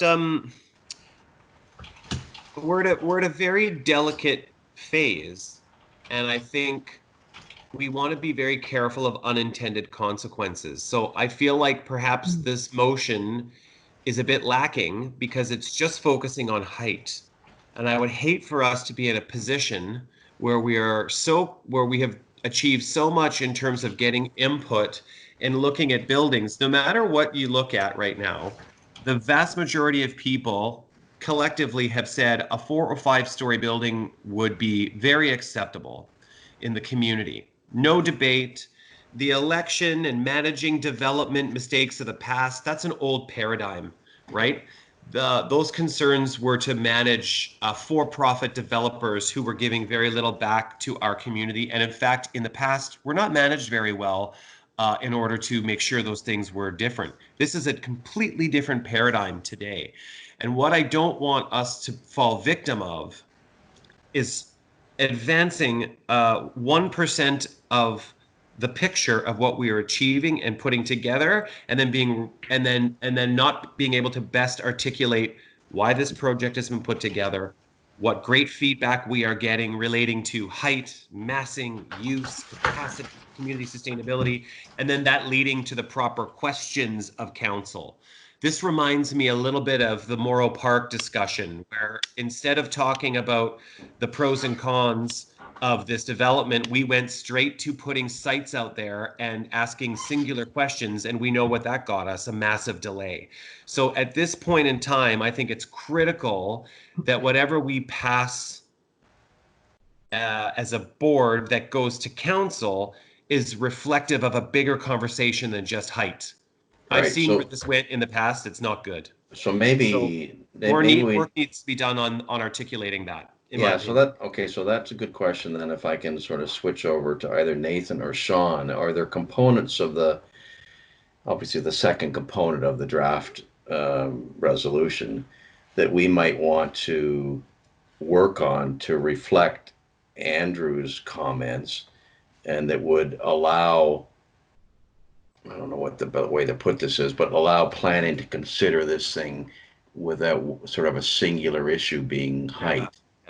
Yeah, put a motion together that has a 360-degree view of what we've actually learned, heard, and the potential. Or council and then planning. Yeah. So Nathan and then Sharon. I'll take a stab at that. Just a reminder, and I know everyone's sensitive about the next step because it is pretty critical. Just because an application or an amendment is being considered and it's put through the public process through town council does not mean it's being automatically approved. And it could be as a result of public process. It could be modified thereafter before being approved by council. So that's one thing. That's one approach, is just to propose the 5 and then work through council, the public, and the board to go through that. Admittedly, there is some there's a risk to any approach, but the risk to that is it could be misinterpreted that the decision has already been made. The other approach is to, as is being discussed, is to ask council in principle whether or not they could see their way to directing staff to present to go through the planning process for a 4 or 5 story. The other, I was just looking at some opportunities. The other notion that we'd have to explore, Sharon and I would have to explore with the urban designer, is maybe an option rather than going up to 5, maybe that first floor isn't entirely non-residential to provide extra units. It won't complete. I know that there's a sweet spot financially, and it won't necessarily hit that mark, but there is that opportunity because to this point, we've been talking about going up because we've been trying to retain as much of the official plan objectives as possible. And one of those objectives has been to maintain that storefront or non-residential feel on the first floor for the pedestrians to access. Maybe it's all of the building, maybe it's some of the building. That's food for thought. These broader pieces need to be heard by council. Council does need to go through the decision-making process and direct staff accordingly.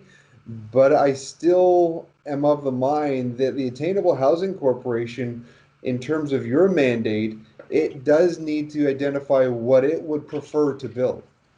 That would be my advice, is bring a little more, and echoing Sharon's piece, and I'm not advocating for 3, 4, or 5. That's a planning decision that I haven't made a professional recommendation on. My only point is, as a non-planning entity, but more as the proponent, what does this board want to build?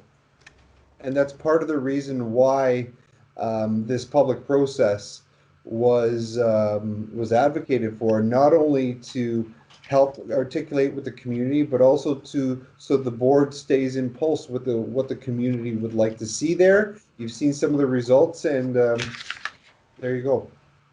Okay, so Sharon, to that, we have to have alignment on this board as we proceed through those phases as well. Yeah, Sharon.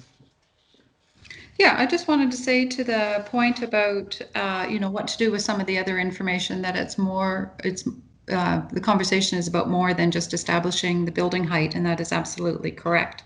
I think maybe a step forward for that would be just to direct that the other priorities that we heard from the public feedback piece, that there's a direction from this board that they get incorporated into the RFP. So when I look at, what those priority issues are, sustainability, green space and or landscaping is clearly a priority for the community.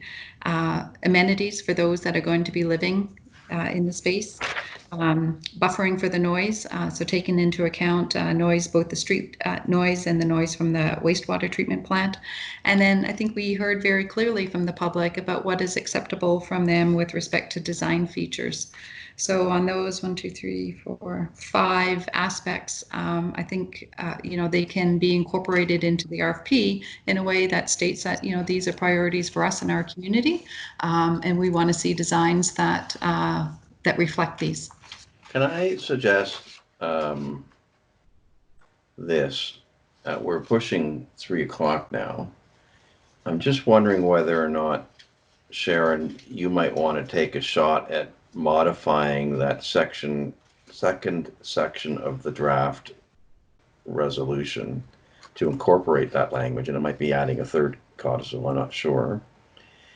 But while you do that, if we could go, as Jay from Baker Tilly has been sitting very patiently here waiting for his time, I'm just wondering, we could move to C2 and then bounce back to this item here. I think we need to deal with this item, but Sure. I'm just wondering whether you could sort of burn the candle at both ends here while we listen to Baker Tilly enlighten us on HST. I'm going to suggest we take a quick break before we do that, so people can have a bit of a relief here, and then we deal with C2, then come back pick up the agenda at B1.3, and that time you might have something for us to consider, and maybe you could do that sort of offline in conjunction with Nathan at the same time. Is that okay for the board? Yeah, for me it's good. Okay, so that would mean if we could break now till 3 o'clock even, I'm showing 2:54. That gives us 5-ish minutes.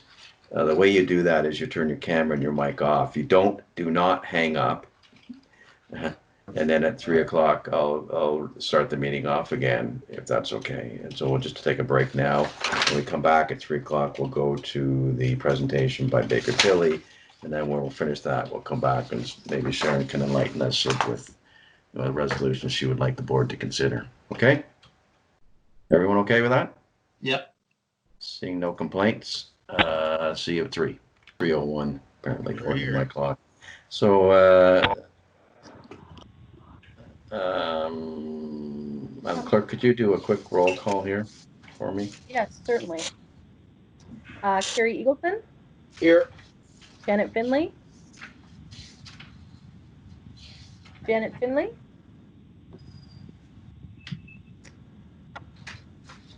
Patrick Gourlay? Present. Gavin Leach? Present. Andrew Siegward? Present. Mayor Soever? Present. And Councillor Sampson. Yep, I'm here. So we're just waiting on Janet to rejoin. We are short on time, so I think we'll continue and she'll pick up when she's in. I'm here. Sharon on? Okay, there she is. Good. Thanks, Janet.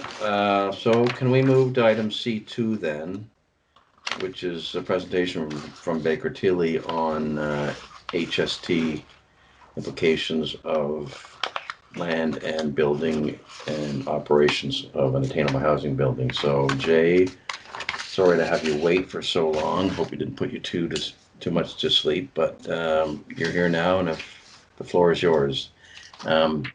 I would suggest like a real high-level presentation, and then we'll take questions and figure out what the next step is. Okay, great. Thank you, Mr. Chair. You do have the memo in front of you, but I will actually share my screen. I have a little presentation to try to keep things at a little higher level than some of the details in the actual memo, if that's all right. Okay. Yeah, we have it here. Oh, you're sharing it. Okay.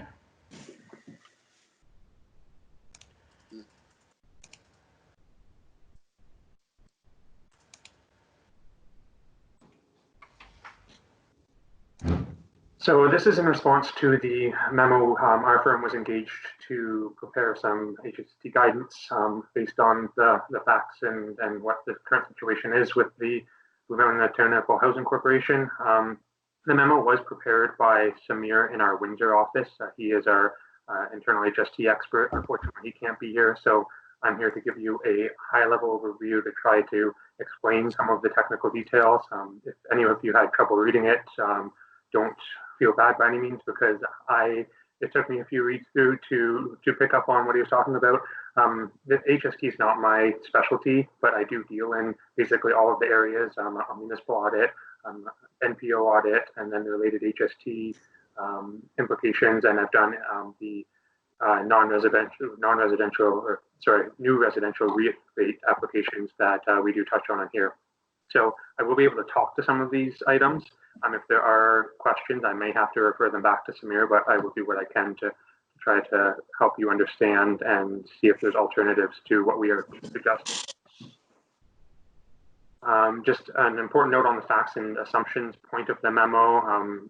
The conclusions that Samir did reach were based on the facts and some assumptions too on looking forward to what fair market values would be and the number of units that are going to be produced in the end result of this construction. So our recommendation could change based on a change in the facts, obviously, but for the most part, the end conclusion of who owns the land and building from an HST perspective, that likely wouldn't change. This is the most HST efficient way to do it, but just a disclaimer on the facts and assumptions. I'll step back and just when I'm going through this, it's important to understand the different rates that HST could be calculated on based on the different activities, based on the different bodies performing the services, and whether you're charging the HST or collecting the HST. So generally, HST is charged at 13% on a regular commercial activity. A registrant that is performing commercial activities can claim that 13%. For municipalities, when they are performing commercial activities, they do have the option to claim that same 13% of ITC. So that, for example, on an arena, if they're charging the HST for an arena rental where HST is applicable, then related arena operations, the cost of those, you can claim the 13% ITC back for that commercial activity. Versus something like a good example is a capital asset. Generally, when a municipality purchases a vehicle, they don't get to claim the full 13% ITC on that. They're limited to the PSB, the public sector rebate, public service body rebate, and for municipalities, that's 11.24%. So when I am looking at some of these, there's the commercial activity 13% versus the PSB rebate is 11.24%. So we're losing almost 2% between those two rates versus exempt activities where there's no HST that can be claimed back on, even though the HST was paid on an expense. So just knowing those three different rates is important as part of this. So the conclusion that we do have from an HST's perspective is that the ownership of the real property, the land and building, should remain with the town of Blue Mountains. It's really based on 3 points: that the BMAHC cannot claim the PSB rebates, that 11.24%, on the ongoing operational expenses related to the residential units. That's not the commercial portion, and I'll get to that in parts 1 and 4 of the memo. Second is that the PSB rebate versus the new residential rental rebate,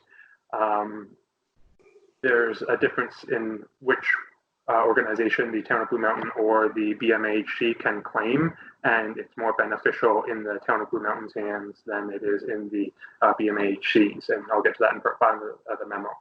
And then one other point to this is that there's no land transfer tax when applying this recommendation. We do avoid the land transfer tax between the entities.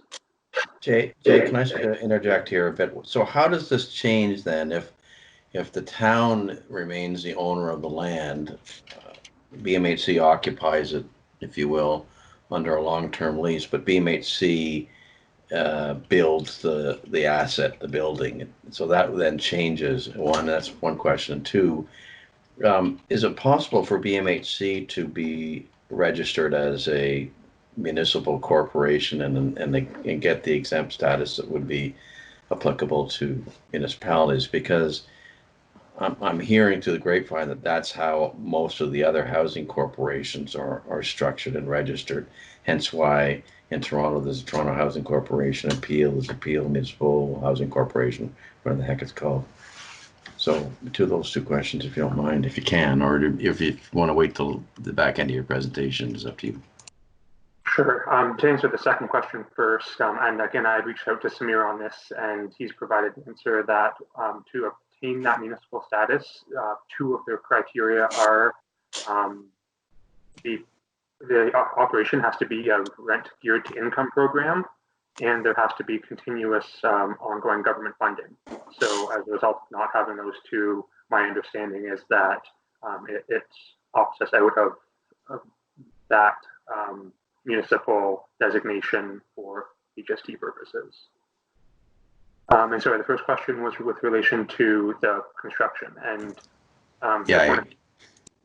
of construction by BMHC. Yes, if the town still owns the land and BMHC is constructing and owns the building, that's done through a long-term land lease, but buildings owned by BMHC, it is a negative HST implication that we're missing out on this PSB versus NRRP rebate that we'll get into in the presentation, but you're essentially losing out on HST.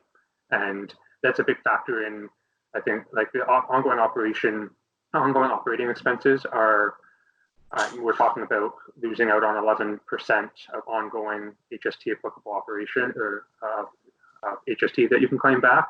But from the rebate perspective, I have an estimate in my presentation, but we're talking about a potential of $500,000 in estimates that we've used on what we're losing out on HST rebates by constructing within the BMHC.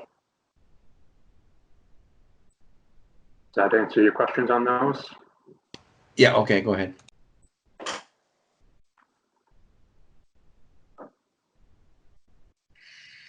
So part one of the memo, this is the idea of setting up a lease between the town and the BMHC.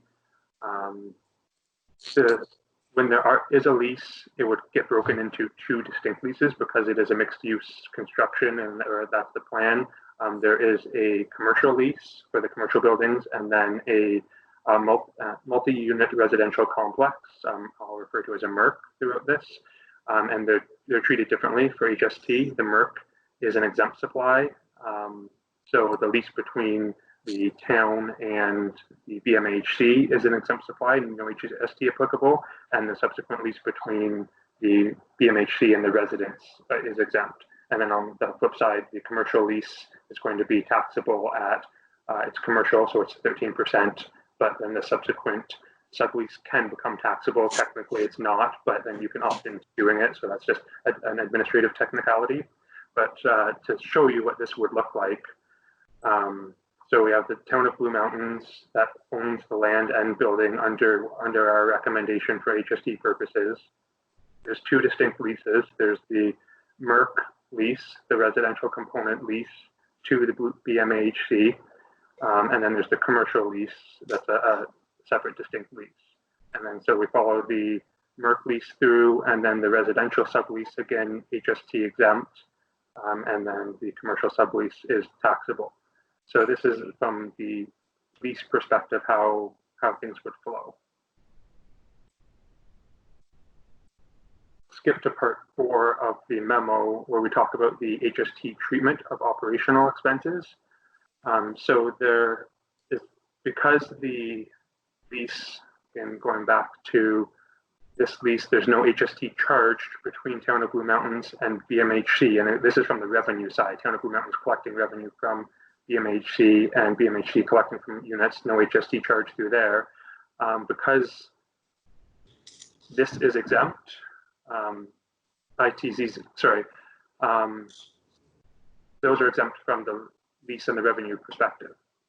If this wasn't the case, if we weren't going to do this setup and BMHC owned the land and buildings, even though this is exempt when we charge the lease rent across, the operations within BMHC would be HST exempt as well. And you can't claim the ITCs or the PSB.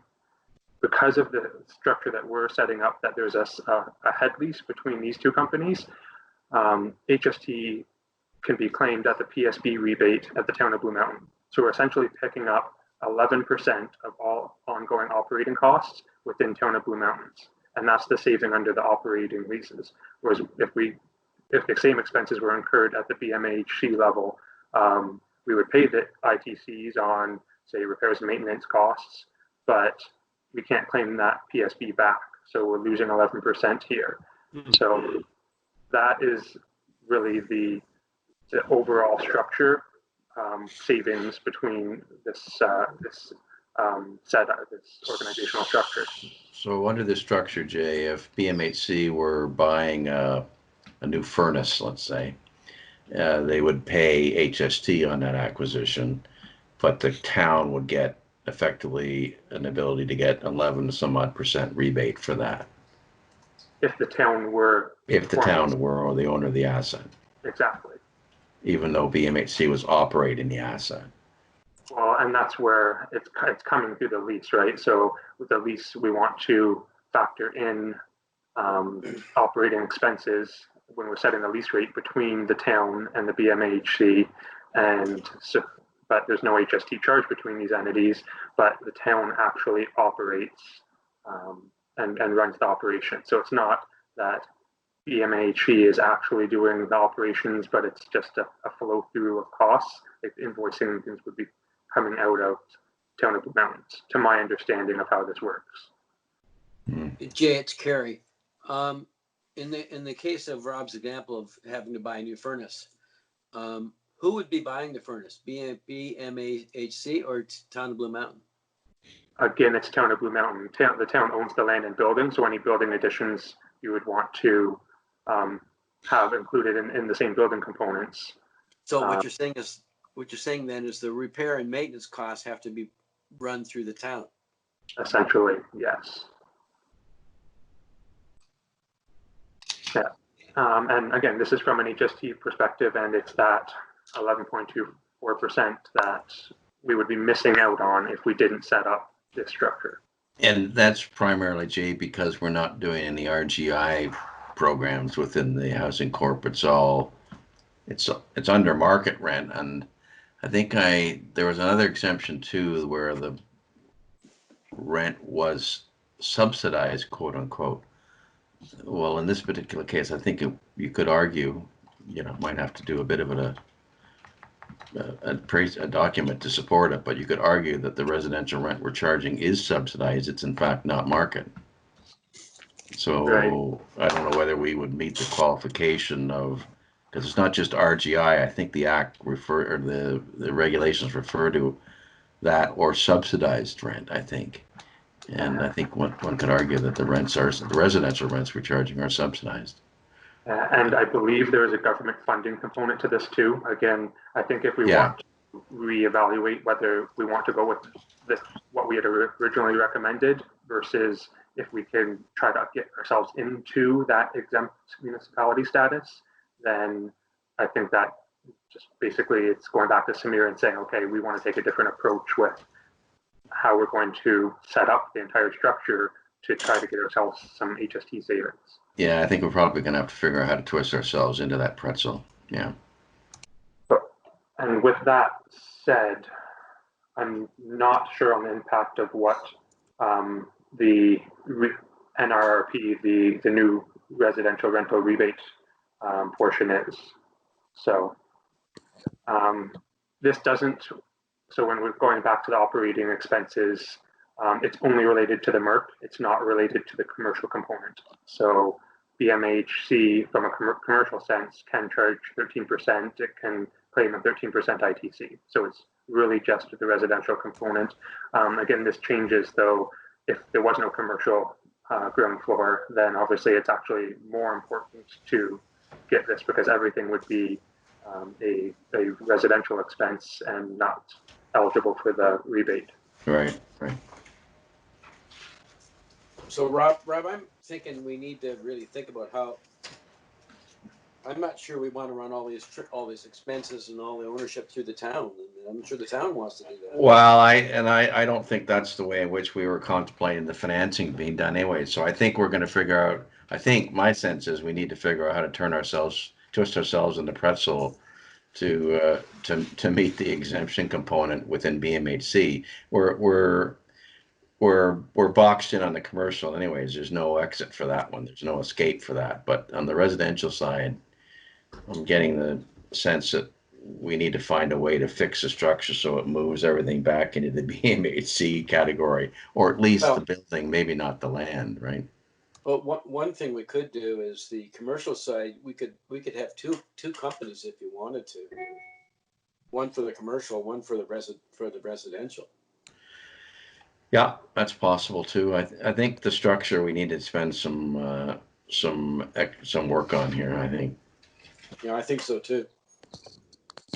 Jay, do you have any more? Do you want to add? I'll just get into these the rebate portion just to show you. Okay. I'll try to explain at a high level and then give you an example of what the different cost is, and then we need to go back to Samir on whether changing status changes this with regard to the rebate I'm about to get into.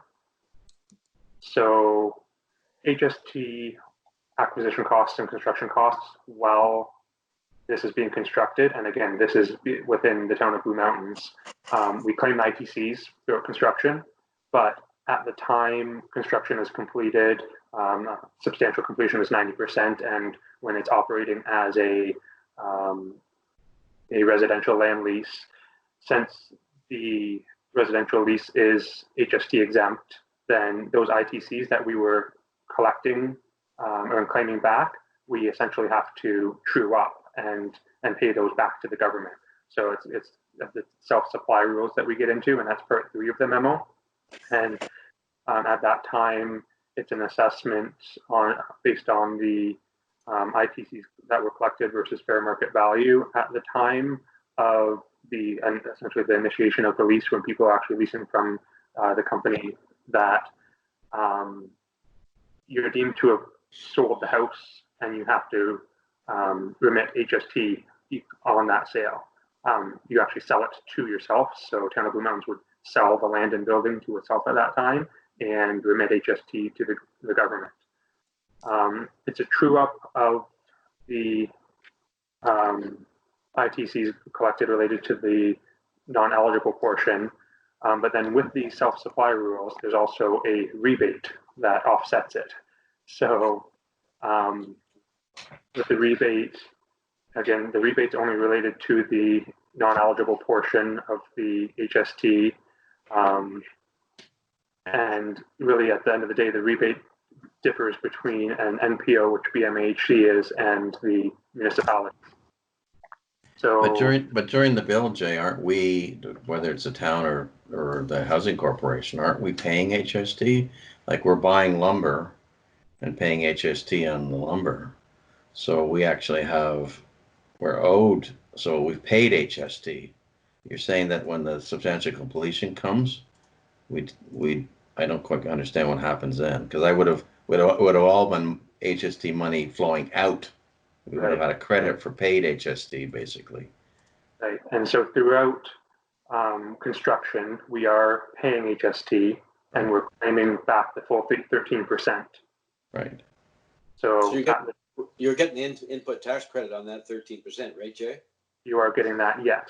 But then the government comes along and says, hey, you were getting 13% on something that is actually an exempt supply in the end. You're getting that on residential units that there's going to be no HST charged to the unit holders. So we're going to hit you with, we want that ITC back, essentially. So basically you lose the credit. Exactly. So if you paid $1 in HST, you don't get $1 input tax credit. It goes away. So you're out $1. And it's not that simple of a calculation. Yeah, if you look at the calculation in the memo, it gets into fair value at the time of the leases being initiated versus the ITCs you collected. And so it's a true up based on a number of factors. So what I'm going to say with the rebate, it depends on if the fair market value went up or down at that time. You could be up from the rebate, or you could actually be losing out depending on the direction of which way the fair market value goes. So you paid ICTCs, then you then have to self-assess and you remit HST just as though you sold something, and then you get a rebate back. So there's kind of 3 steps to this through construction. But the town, again, because of its exemptions, it can get 100% of the HST for the 100% HST rebate, whereas the BMHC is capped on that because of their distinctions between the types of entities that they are. Unless we got qualified as a municipal corporation. And that I would want to confirm if that's the case, but I would assume so, but I don't want to say that for sure. But again, the difference that we're looking at is if the town did the construction and everything, the rebate would be 1.3 million versus if the BMHC owned it, it would be about $750,000. So we're talking over $500,000 difference, and that was assuming a $30 million construction build. Fair market value went up $2 million between building and the time the leases started, and that this is the number of units. So it's an estimate, but I can show you. It shows you how great the difference can be between the two. Go ahead, Alar. Question. So how is fair market value determined? If you build something and the zoning says that it's for attainable only and you can never make a profit on it, then what is that building worth? Yeah, I mean, that's an appraisal question. So you're going to use one of the many ways of appraising. You could appraise it using, even if it couldn't be possibly be changed and had to be through attainable housing, then we know that rents are going to be a little bit below fair market value, and you could just do a business valuation on it. So it could be based on that, based on replacement land value. There's multiple ways that an appraiser would look at. But if the land is a lease and the conditions of the zoning are that it can only be used for not for profit, then the question is, what is the building worth? Because you can't ever make any money owning it. I think you're getting into a technical appraisal question there. I'd have to. Yeah, but it's something to consider. But I think what we really need on this is a financial model, looking at all the different aspects and the operation of the thing over a 20-year period and see where we come out better. Yeah, I kind of agree. We need to take a look at a bunch of different structures, and as I said earlier, see how much of a pretzel we need to twist ourselves into to fit within the programs. It's not encouraging to see that the governments, both levels, are strongly supportive of attainable housing, yet when it comes to HST, whack you on the side of the head with a 2x4 and tell you to pay up. Seems to me that they're not walking the talk here, and we might, Mr. Mayor, have to bring that to the attention of certain members of the cabinet at Queen's Park. But anyhow, I think you're right. We'll put it on my long list of issues to bring up. Right. I think what we need, though, is certainly that modeling that shows how much we're exposed in various corporate structures. What do you think, Carrie? I think so too, and I'd really like to take a look at that commercial piece. Whether we try, if we're going to put it there, how do we maybe keep it totally separate, if that's to our advantage? Yeah, it'll get a little bit ugly because that money just has to flow back to the other company, right? So, but it'll have to go one way or the other, and that might create other issues. But let's take a look at that structure. It's an interesting structure for sure. So, through you, Chair. The commercial piece isn't really causing the problem right now. If it was just a commercial property, it could be owned by BMHC, and we wouldn't be running into this issue. It's a residential. Yes, the residential side. So the commercial's indifferent at this point. Okay, so anybody else? Jerry, you done? So we're kind of screwing up your presentation here, but Yeah, happy to answer as I'm going through. That was the high level summary of it. So I understand the objective of the board and of the organization to own and maintain and run this, but from an HST perspective, it's just not set up in that way at this point. So I do agree that we can look at different ways of doing it. I think we still might be losing out on that rebate portion regardless, but even if we get qualified as sort of subsidized housing? The way I'm reading the responses of what I've talked to Samir about, that's what he's advised. But again, I think we need to go back and put this back to the expert on the subject. Wondering whether Sharon's draft motion asks us to sort of start to work with town on a long-term lease agreement, but I think we need to do a little bit more work before we do that. So I'm wondering whether or not the board would sort of designate Carrie, and I'm putting you on the spot here, to work with Sharon and Baker Tilly to flesh out the little things a little bit more, and maybe do a couple more modelings for us to see what the numbers show up with, and then come back with the board so that we can then direct Sharon to look at a long-term lease of the land and or buildings with the town. I would agree. Okay, what do you think? Yeah, that's fine, Rob. Anybody else got any suggestions? Sharon? Yeah, my other suggestion in addition to that is to also get some legal advice. I think what I'm hearing too is we need to kind of nut down some of the legal structure issues, because I think there's some interdependencies between the two, if I'm kind of hearing you right, Jay, and I think us having a clear picture of the whole structure, I think would help in guiding this. Yeah. Yeah, well, financing structure too. Sorry, Yeah. Jerry? Yeah. No, I just thinking if there's another way we can structure the corporation, as you say, make ourselves a municipal corporation or whatever. But there's some way we can structure it to take advantage of the ITC credits and stuff. Would be nice. I mean, I guess what do non-municipal people do as far as building apartment buildings and charging rent? They're not charging HST, I assume. And they must be taking input tax credits, I would assume. Jay, do you have any?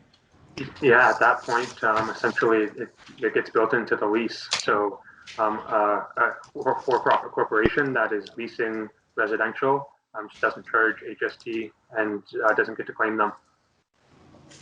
Like, I mean, what does Grey County do for social housing? Example. Okay. I don't know what they do, but there's the Owen Sound Housing Corporation, and I don't know who does their accounting. My guess it might be Baker Tilly. I don't know. And so maybe we can reach out to the Owen Sound Housing Corp or maybe the Whistler Housing Authority and see how they're structured. Yeah, what their structure is. Jay, do you have any comment on sorry, Sharon, and then you go ahead and I'll go back to Jay. I was just going to say I did ask Whistler Housing Authority, and I know for Calgary Attainable Housing, when we set it up, both of the organizations went ahead with being a designated municipality. Neither in Calgary, we did not offer a rent geared to income premise. So in our application, I think we just had applied on the basis that it was below market housing. And we also did not have ongoing government funding. So, I mean, that was 10 years ago. I don't know if the laws have changed. For Whistler, they are also a designated municipality for tax purposes, though they do offer rent geared to income housing. They also don't have ongoing government funding as part of their business model. Maybe we could check with Owen Sound Housing Corp, because that seems to be more similar to what we are, and so.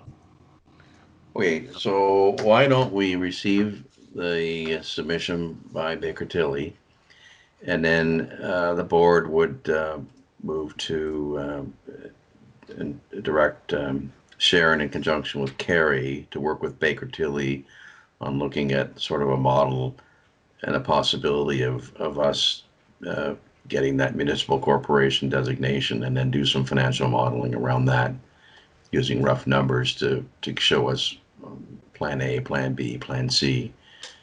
Is Jay, you're sort of looking confused and frustrated, or is that just the video?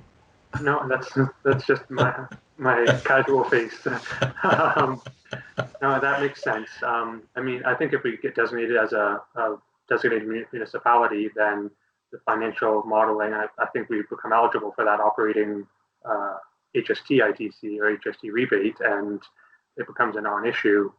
Besides that residential rebate, that might be a one-time hit if we still lost that. So I think it's the financial modeling of what we want to do if we stick with this structure, or if we can't get into that designated municipality structure. Yeah, I think we need to figure out how we can twist ourselves into pretzel to get into that category. It seems to me some others may have been able to do that, and so if the board's okay, I don't know whether or not, Madam Clerk, you were able to keep pace with me there. Thank you, Mr. Chair. I do have a motion drafted that I'd be happy to read.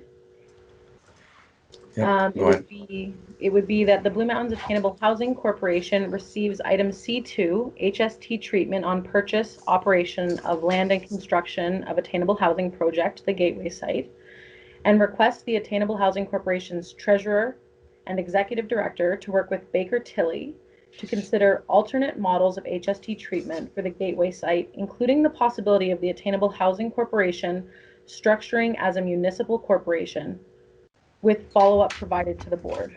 Is that okay for everybody? Jay, is that okay for you? Yes, just from municipal corporation, I think it should be a... Yeah, what the right word is, what's the right phrase? I believe it's designated municipality status. Okay. So instead of municipal corporation, we'll put designated municipality status, and we can clean up the motion when we see the final notes, but I think people get the drift of it. Okay, so move by Gary, seconded by Andrew. Yes, I saw him wink at me. Call the question, Madam Clerk, please. Carrie Eagleson? Yes. Janet Finley? Yes. Patrick Gourlay? Yes. Gavin Leach? Yes. Andrew Siegwart? Yes. Mayor Soever? Yes. Councillor Sampson? Yes. Motion is carried. Excellent. HST on a Thursday afternoon. How can life get much better than that? Thanks, Jay. no problem. I don't know, but I feel like Thanks, Jay. Yeah. Okay, folks, let's go back to B1.3, which is the summary of community consultations. Any words of wisdom from us, Sharon?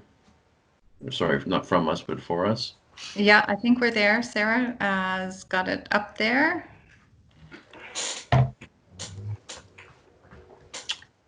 Yeah, do you want to read it then?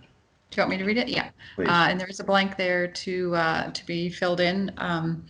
In consideration of the need to bring certainty to the planning parameters that will guide the design of the development and recognizing the further public process that is legislated through the Planning Act, the Blue Mountains Attainable Housing Corporation requests Council to direct the Town of the Blue Mountains CAO and relevant staff to initiate the municipally initiated planning amendments to the Town Official Plan Comprehensive Bylaw 2018-65 to facilitate mixed-use development at the Gateway site to a maximum of whatever storage you want to set as a maximum, and that the Blue Mountains Attainable Housing Corporation acknowledges the town's commencement of the municipal initiated planning amendments do not reflect Town Council's support of the amendments themselves.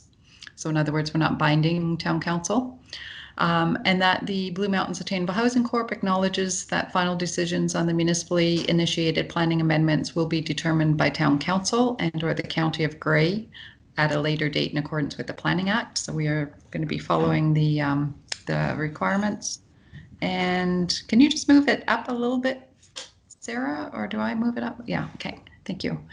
And that the executive director be directed to ensure the following design components for the Gateway site: consideration for sustainability, building design, user amenities, green space, and minimizing noise as identified in the community consultation survey of May 2020 results.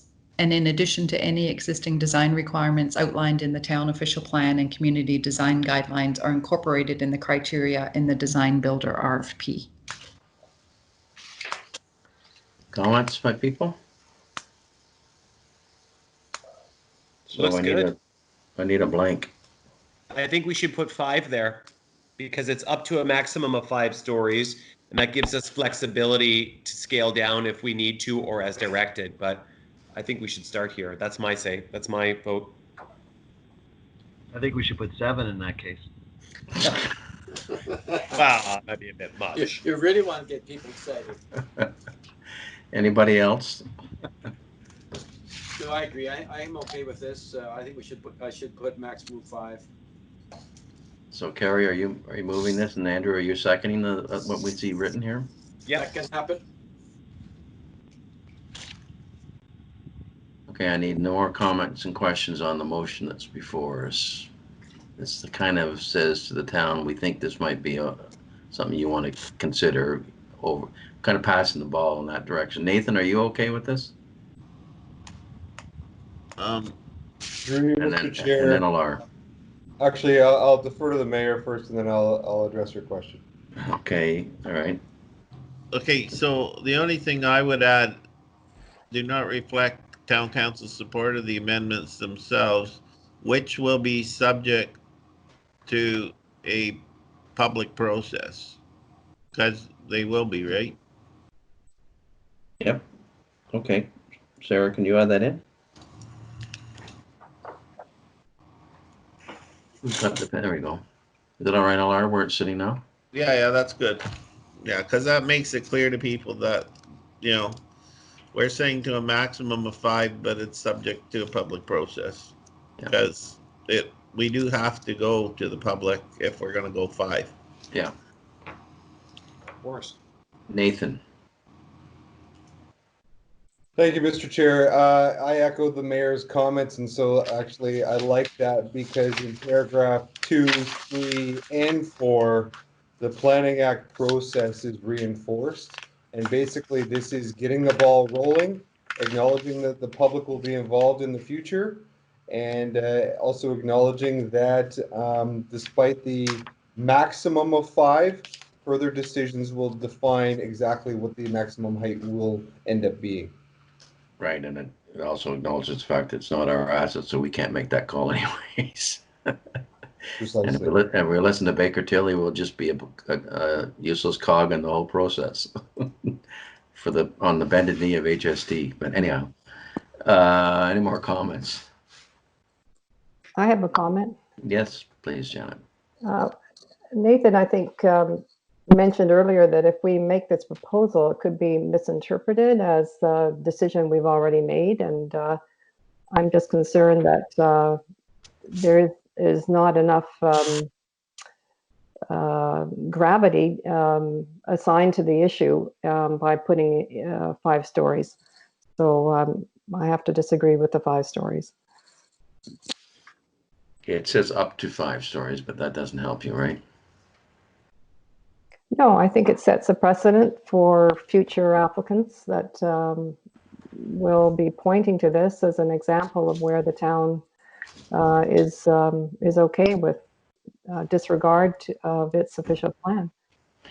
I'm wondering, can we limit the exclusivity of this proposed change only to attainable housing projects like this? I think that's a point that the mayor has made on many occasions, and the only concern I have there is that it allows the attainable housing sites to go higher or denser depending on the situation, but then it doesn't allow them to become integrated into the communities to the extent that would be allowed if those developments were all built in the same manner as the existing community. So if you want to be more conspicuous, yes, let's go up. But if you want to be more integrated into a community, I think you want to keep within the official plan. Okay, Nathan, you had your hand went up. Thank you, Mr. Chair. I don't disagree with Janet at all. My hope in some of these clauses was actually to acknowledge the point that she's making. It's acknowledging the fact that the ball has to roll to give some de-risking to the RFP, but also very broadly and very clearly stating that the decision has not been made on how high this building will be, because that's part of the planning process. But we need to start that process.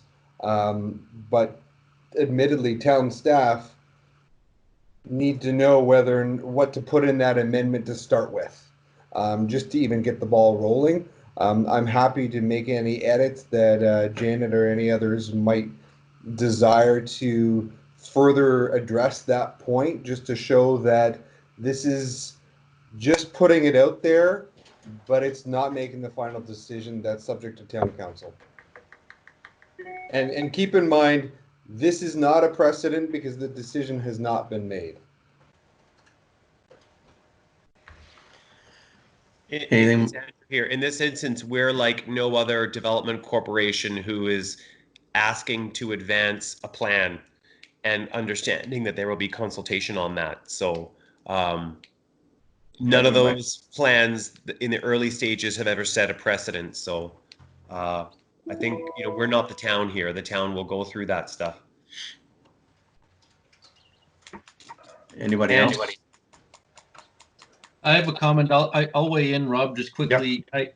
I agree with Janet's point. I think we need to be sensitive to the official plan and the town as guardians of that official plan, and also the election, the concerns that were raised during the last election about development. I think those are valid points. I do think that at some point the board will need to make a decision as to whether we go higher or not. I'm of the view that we should aim higher. Because we've went out to the public and we have a fair degree of input on the acceptability of that. People had an opportunity to weigh in. Those who chose to have, and 4 to 5 stories it hasn't been completely shot down. There's a fair portion, and so I think the motion is crafted in such a way as to safeguard, as Nathan very well points out, it's de-risking the RFP, but we're also looking to achieve our objectives, which is to create a cost-effective and meaningful attainable housing project development. And I think we as a board need to decide that really, whether we want to go higher. We have some public input, but at some point we need to also define our own, decide essentially. I think that needs to happen. Okay, anybody else? Lar. Can we move the motion for a vote? It's the mayor. Lar put his hand up here. Just a final comment on this. By passing this motion, we are authorizing staff to go ahead with the public discussion about the official plan, whether people are willing to amend it, change the zoning bylaw. Without passing this motion, because this just says, okay, go up to a maximum of 5, and so that means the planning process gets initiated, and the end result of that will determine what limit we put into the RFP ultimately. Because if what we hear from that public process is that we'll never get that amendment, then we will have to put a lower one, or so without starting down that road at this point in time, we're going to create a huge delay. And quite frankly, if we don't word this motion this way, then I would ask, why are we speaking to the public anyways? So when we talk to the public, and they give us feedback which says we may be very well supportive of this, we should be following that and following it through. So I think the way this motion is crafted allows us to explore that further. There are plenty of protections in place. The process will follow as it does. And there are a number of things that this site will trigger in terms of reviews, not just height. There's a number of additional things. We have to get that process going. Right. Okay, Nathan, is your hand up, or did you need to dehand? You needed your hand. Sharon, I'm going to have you take yours down. So motion's on the floor, mover and seconder. My only concern is, again, the timing.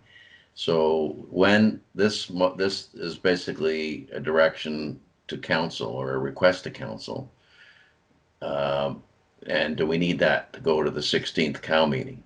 I think so, don't we? Well, when do you want to get the RFP out, Rob? Well, I think that's the problem. We're hoping to get the RFP out sort of early summer, whatever the heck that is. So we So need to I get think some this- indication that they might look at it. So Sarah, this needs to go to COW on 16. So then, through you, Mr. Chair, with your permission, I will just add a recommendation here that says, and that the board requests this matter in committee of the whole meeting. Yep. Okay, and then so that just adds an additional piece. Yep. Movers and seconders okay with that? Yep. Andrew? Yep. Okay, let's call the question then. On with it here. Okay. Harry Eagleson, Yes. Janet Finley, No. Patrick Gourlay, Yes. Gavin Leach, Yes. Andrew Sigwart, Yes. Mayor Soever, Yes. Councillor Sampson. Yes. That motion is carried. That's carried. Public comments. Sarah, do we have anybody who sent something in to be addressed to the board in the public comment section? Through you, Mr. Chair, yes, we did. We had 2 public comments, and I can share them with the group at this time. Yes, please. And do you want me to read them in full? They're one-pagers. Yeah, maybe just summarize them at a high level if you don't mind. Okay, so the board did receive these comments by email. The first comment is from Micheline O'Malley. She's a resident, and it's regarding agenda item B12, so the employee housing village concept from Global Hospitality. Mm-hmm. So she mentions that she has a few questions and concerns. So why was this proposal and the one for Foodland, why does it exceed the 3 stories limit as per the town plan? It appears that councillors are willing to make exceptions on an ongoing basis. Why have the town plan when it's not adhered to and exceptions are being made? Also, the issue of density, the proposal indicates this will have to be changed. There are already 2 densely populated developments proposed next to this site, Park Bridge and Home Farm. The plan for village employee housing needs to adhere to the town plan. The development in the area around the village is getting out of control. And it has a cost to the environment and congestion in the area. And then she pulls out section B314 regarding density and height restriction from the town official plan, and discusses that there are permitted density ranges and maximum heights for residential dwellings. And then her last point is the ownership of lands. So it's to be maintained by Blue Mountain, leased to Global Hospitality. Why would we want to agree on a fixed price going forward for these lands and purchase the land from the Blue Mountains in 15 years? So her comment to that is, why would the town consider selling the land it owns as an attainable housing site? It goes against the Blue Mountain Attainable Housing Corporation's mandate. Under this proposal, the town would lose control of the housing complex, and to agree on a price at today's market value to sell in 15 years, the town would be the loser there. So that's from Micheline O'Malley. And then was that addressed to the board or the council or both?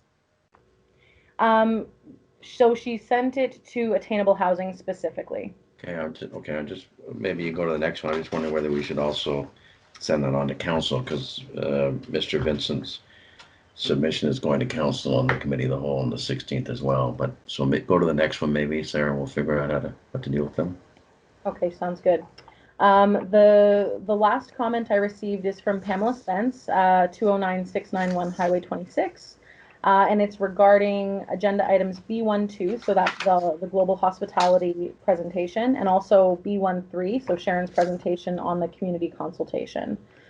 With respect to item B12, the site was initially to have been leveraged in negotiations with the school board to provide better schooling within the town. Why has this been abandoned? It indicates the school site is being used by Blue Mountain Resorts and merchants to solve a problem that the resort should handle. The resort should have money and/or substantial lands available to it that could be used for subsidized housing for the employee village. If the employee village were to go ahead, it would seem it is a supply of housing for the resort. It would be less accessible to a larger portion of the population, as the AHC mandate requires, and would not address the overall labor shortage in the town. She mentions the town would be on the hook for several hundreds of thousands of waived development charge fees, underwriting and undervaluing the land costs, servicing costs, and bearing the expense and exposure of managing the leases, which might not be community supported. Why is it incumbent on the town and its taxpayers to address the needs of the resort? Then she mentions this level of detail and discussion has not been vetted at all with the public or its surrounding residents. There are significant issues of traffic, noise, environment, density, and height that exceed current standards and policies. These changes to the local environment may have significant implications to the neighbors that are being compromised without public representation. The town standards approved in the official plan and the zoning bylaw should be enforced if there is any hope of the town enforcing them with other proponents. The proposal suggested by Mr. Vincent's letter does not mesh with planning policies and the updated mandate of the Attainable Housing Corporation, especially when Global is the owner of the lands. She says, now this is a little bit lengthier, but she says a better method available to the town to produce more attainable housing is to rewrite the planning policy so that when developers propose new developments that profit from the high real estate values and demand in this area, the policy applicable to the development should incorporate a provision negotiating a percentage, say 15%, to be attainable or affordable. With respect to item B13, so this is Sharon's presentation relating to community feedback. I am disappointed in the report on the survey results. I would have expected that with the high response rate, there would have been a demographic analysis of the respondents, like age and affiliation, length of time in the Blue Mountains, economic profile. I don't recall having responded to the survey, I don't recall that the various concepts could be played with in terms of location, height, or facade treatments, and am surprised by the analyses provided. Perhaps the survey is thus invalid. Page 10 shows that 40% of respondents felt 3 stories was the appropriate height. This is a slightly lower percentage than those who prefer concept 3, so the results are confusing. I would have expected some conclusions would accompany the report. There is no conclusion or presentation of next steps, just a recommendation that planning standards be amended. It does not fit with the order of the life cycle of the project. The graphic indicates public consultation on building design should be the next step. This detail of concept should be done long before any planning standards should be amended or application prepared. She asks further that more reporting on the results and discussion of the concept happen before proceeding. It's premature for recommendations to proceed the planning amendments at this time. Put the brakes on these matters until further work has been done in the marketplace and in the community. Can you reiterate who submitted that letter again, please? So the letters came in from Micheline O'Malley and from Pamela Spence. Okay, Pamela Spence. Yep, that sounds right. Can I suggest that we receive those and we send them off to council to be considered at the same COW meeting that the other 2 items are going to be considered? May I ask a question first? Yeah, sure. We need to be asking ourselves, why on earth a developer's out of the blue proposal is coming forward and being presented and causing all this ruckus? can the corporation make a statement publicly to say, we have gone through RFI processes, this specific developer has chosen not to follow our approach and is instead trying to go around the due process. We do not support this discussion. Because as far as I'm concerned, what's going on with Mr. Vincent and that proposal is actually has the potential to cause more problems than are necessary. So that's question number one. Question number two is, what have we missed in our processes to date that Thomas Vincent is doing what he's doing, and could that have been prevented? And then point three is, yeah, we can send the letters on to council, but I'm worried that something's getting lost here, and there's a risk that we're not managing very well. Yeah, so before you came on, we heard Mr. Vincent's proposal. I would say that it was not roundly accepted by the board. We did advise him that there is a public process, but it's not our asset actually to deal with. We don't, Blue Mountain Attainable Housing Corporation does not own that land on Highway 19. No, it's the owned town by the town. Yeah. So really what this suggestion should do is go to the town.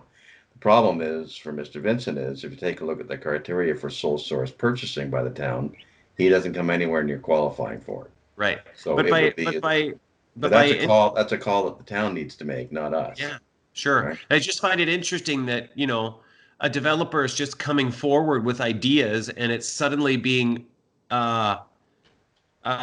linked into what we're doing as if it's part of due process. That is completely outside of our scope. We need to find a way to make sure the public knows that, or they're going to confuse the two, and rightfully so. Yeah. And I think we have to be very clear that that is put in the right context. Maybe that's the Attainable Housing Corporation making a deputation the day that Thomas makes a deputation at the public, so that it's clearly articulated. Yeah, he's actually not making a deputation on the 16th. It'll be, this item will be referred by us to them, so it would be Sharon actually saying this is what was received to us. I don't think we should stop developers from coming forward with ideas. We should hear them. Some of them we can deal with, some of them we can't. Right. I think this is an example of one we can't.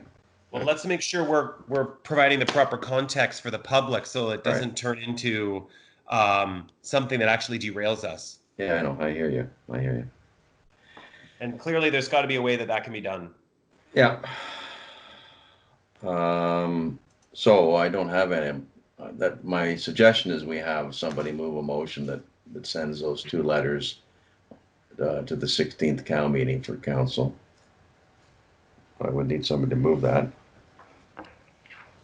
I'll move, Mr. Chair, it's Cam. And seconded by? I'll second it. Okay.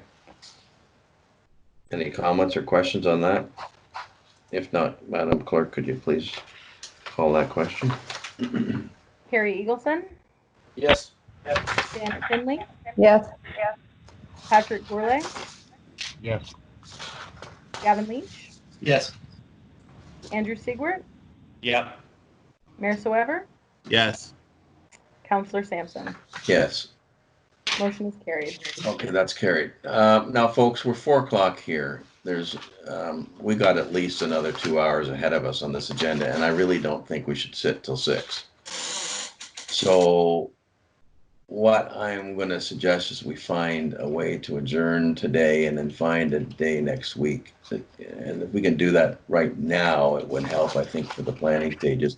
I think that will also allow us to postpone the special members meeting as well, Sarah. But is there a day next week that works for everybody? Because I think, frankly, to go through the rest of these items for the balance of the day is going to be too painful. And, you know, as I said, 3 hours is more than enough time, I think, for our concentration on it. There are some items here we do really need to pay attention to. So does that work for everybody or no? Yep. If no, then we can continue. But so Andrew, No, you'd it be works okay. for me. Yep. So can we do a quick roll as to what days might work? I know, Laura, you can't do Thursday. Looking Sarah? at staff calendars, I'm just wondering, would Tuesday afternoon work for the board? It would be the 9th, right? Yes. That would be the 9th. Patrick will be on the road. Okay, I'm good till about 4:30 because I have to go and tune up citizens forum at 5. And I want to watch, so. So we could do in the afternoon then on Tuesday, except for Patrick can't make it. I've got appointments that afternoon as well. It's not great for me. I might be able to move. How's Wednesday? We could do, would Wednesday afternoon at 2 o'clock work for the group? That works for me, yeah. I think it's okay. Janet? Yep. Gavin, you said okay? Yep. Patrick? Yep. We might have a winner here. Andrew? Yep. Alar? It looks good to me. Well, I got a winner. I just checked the schedule.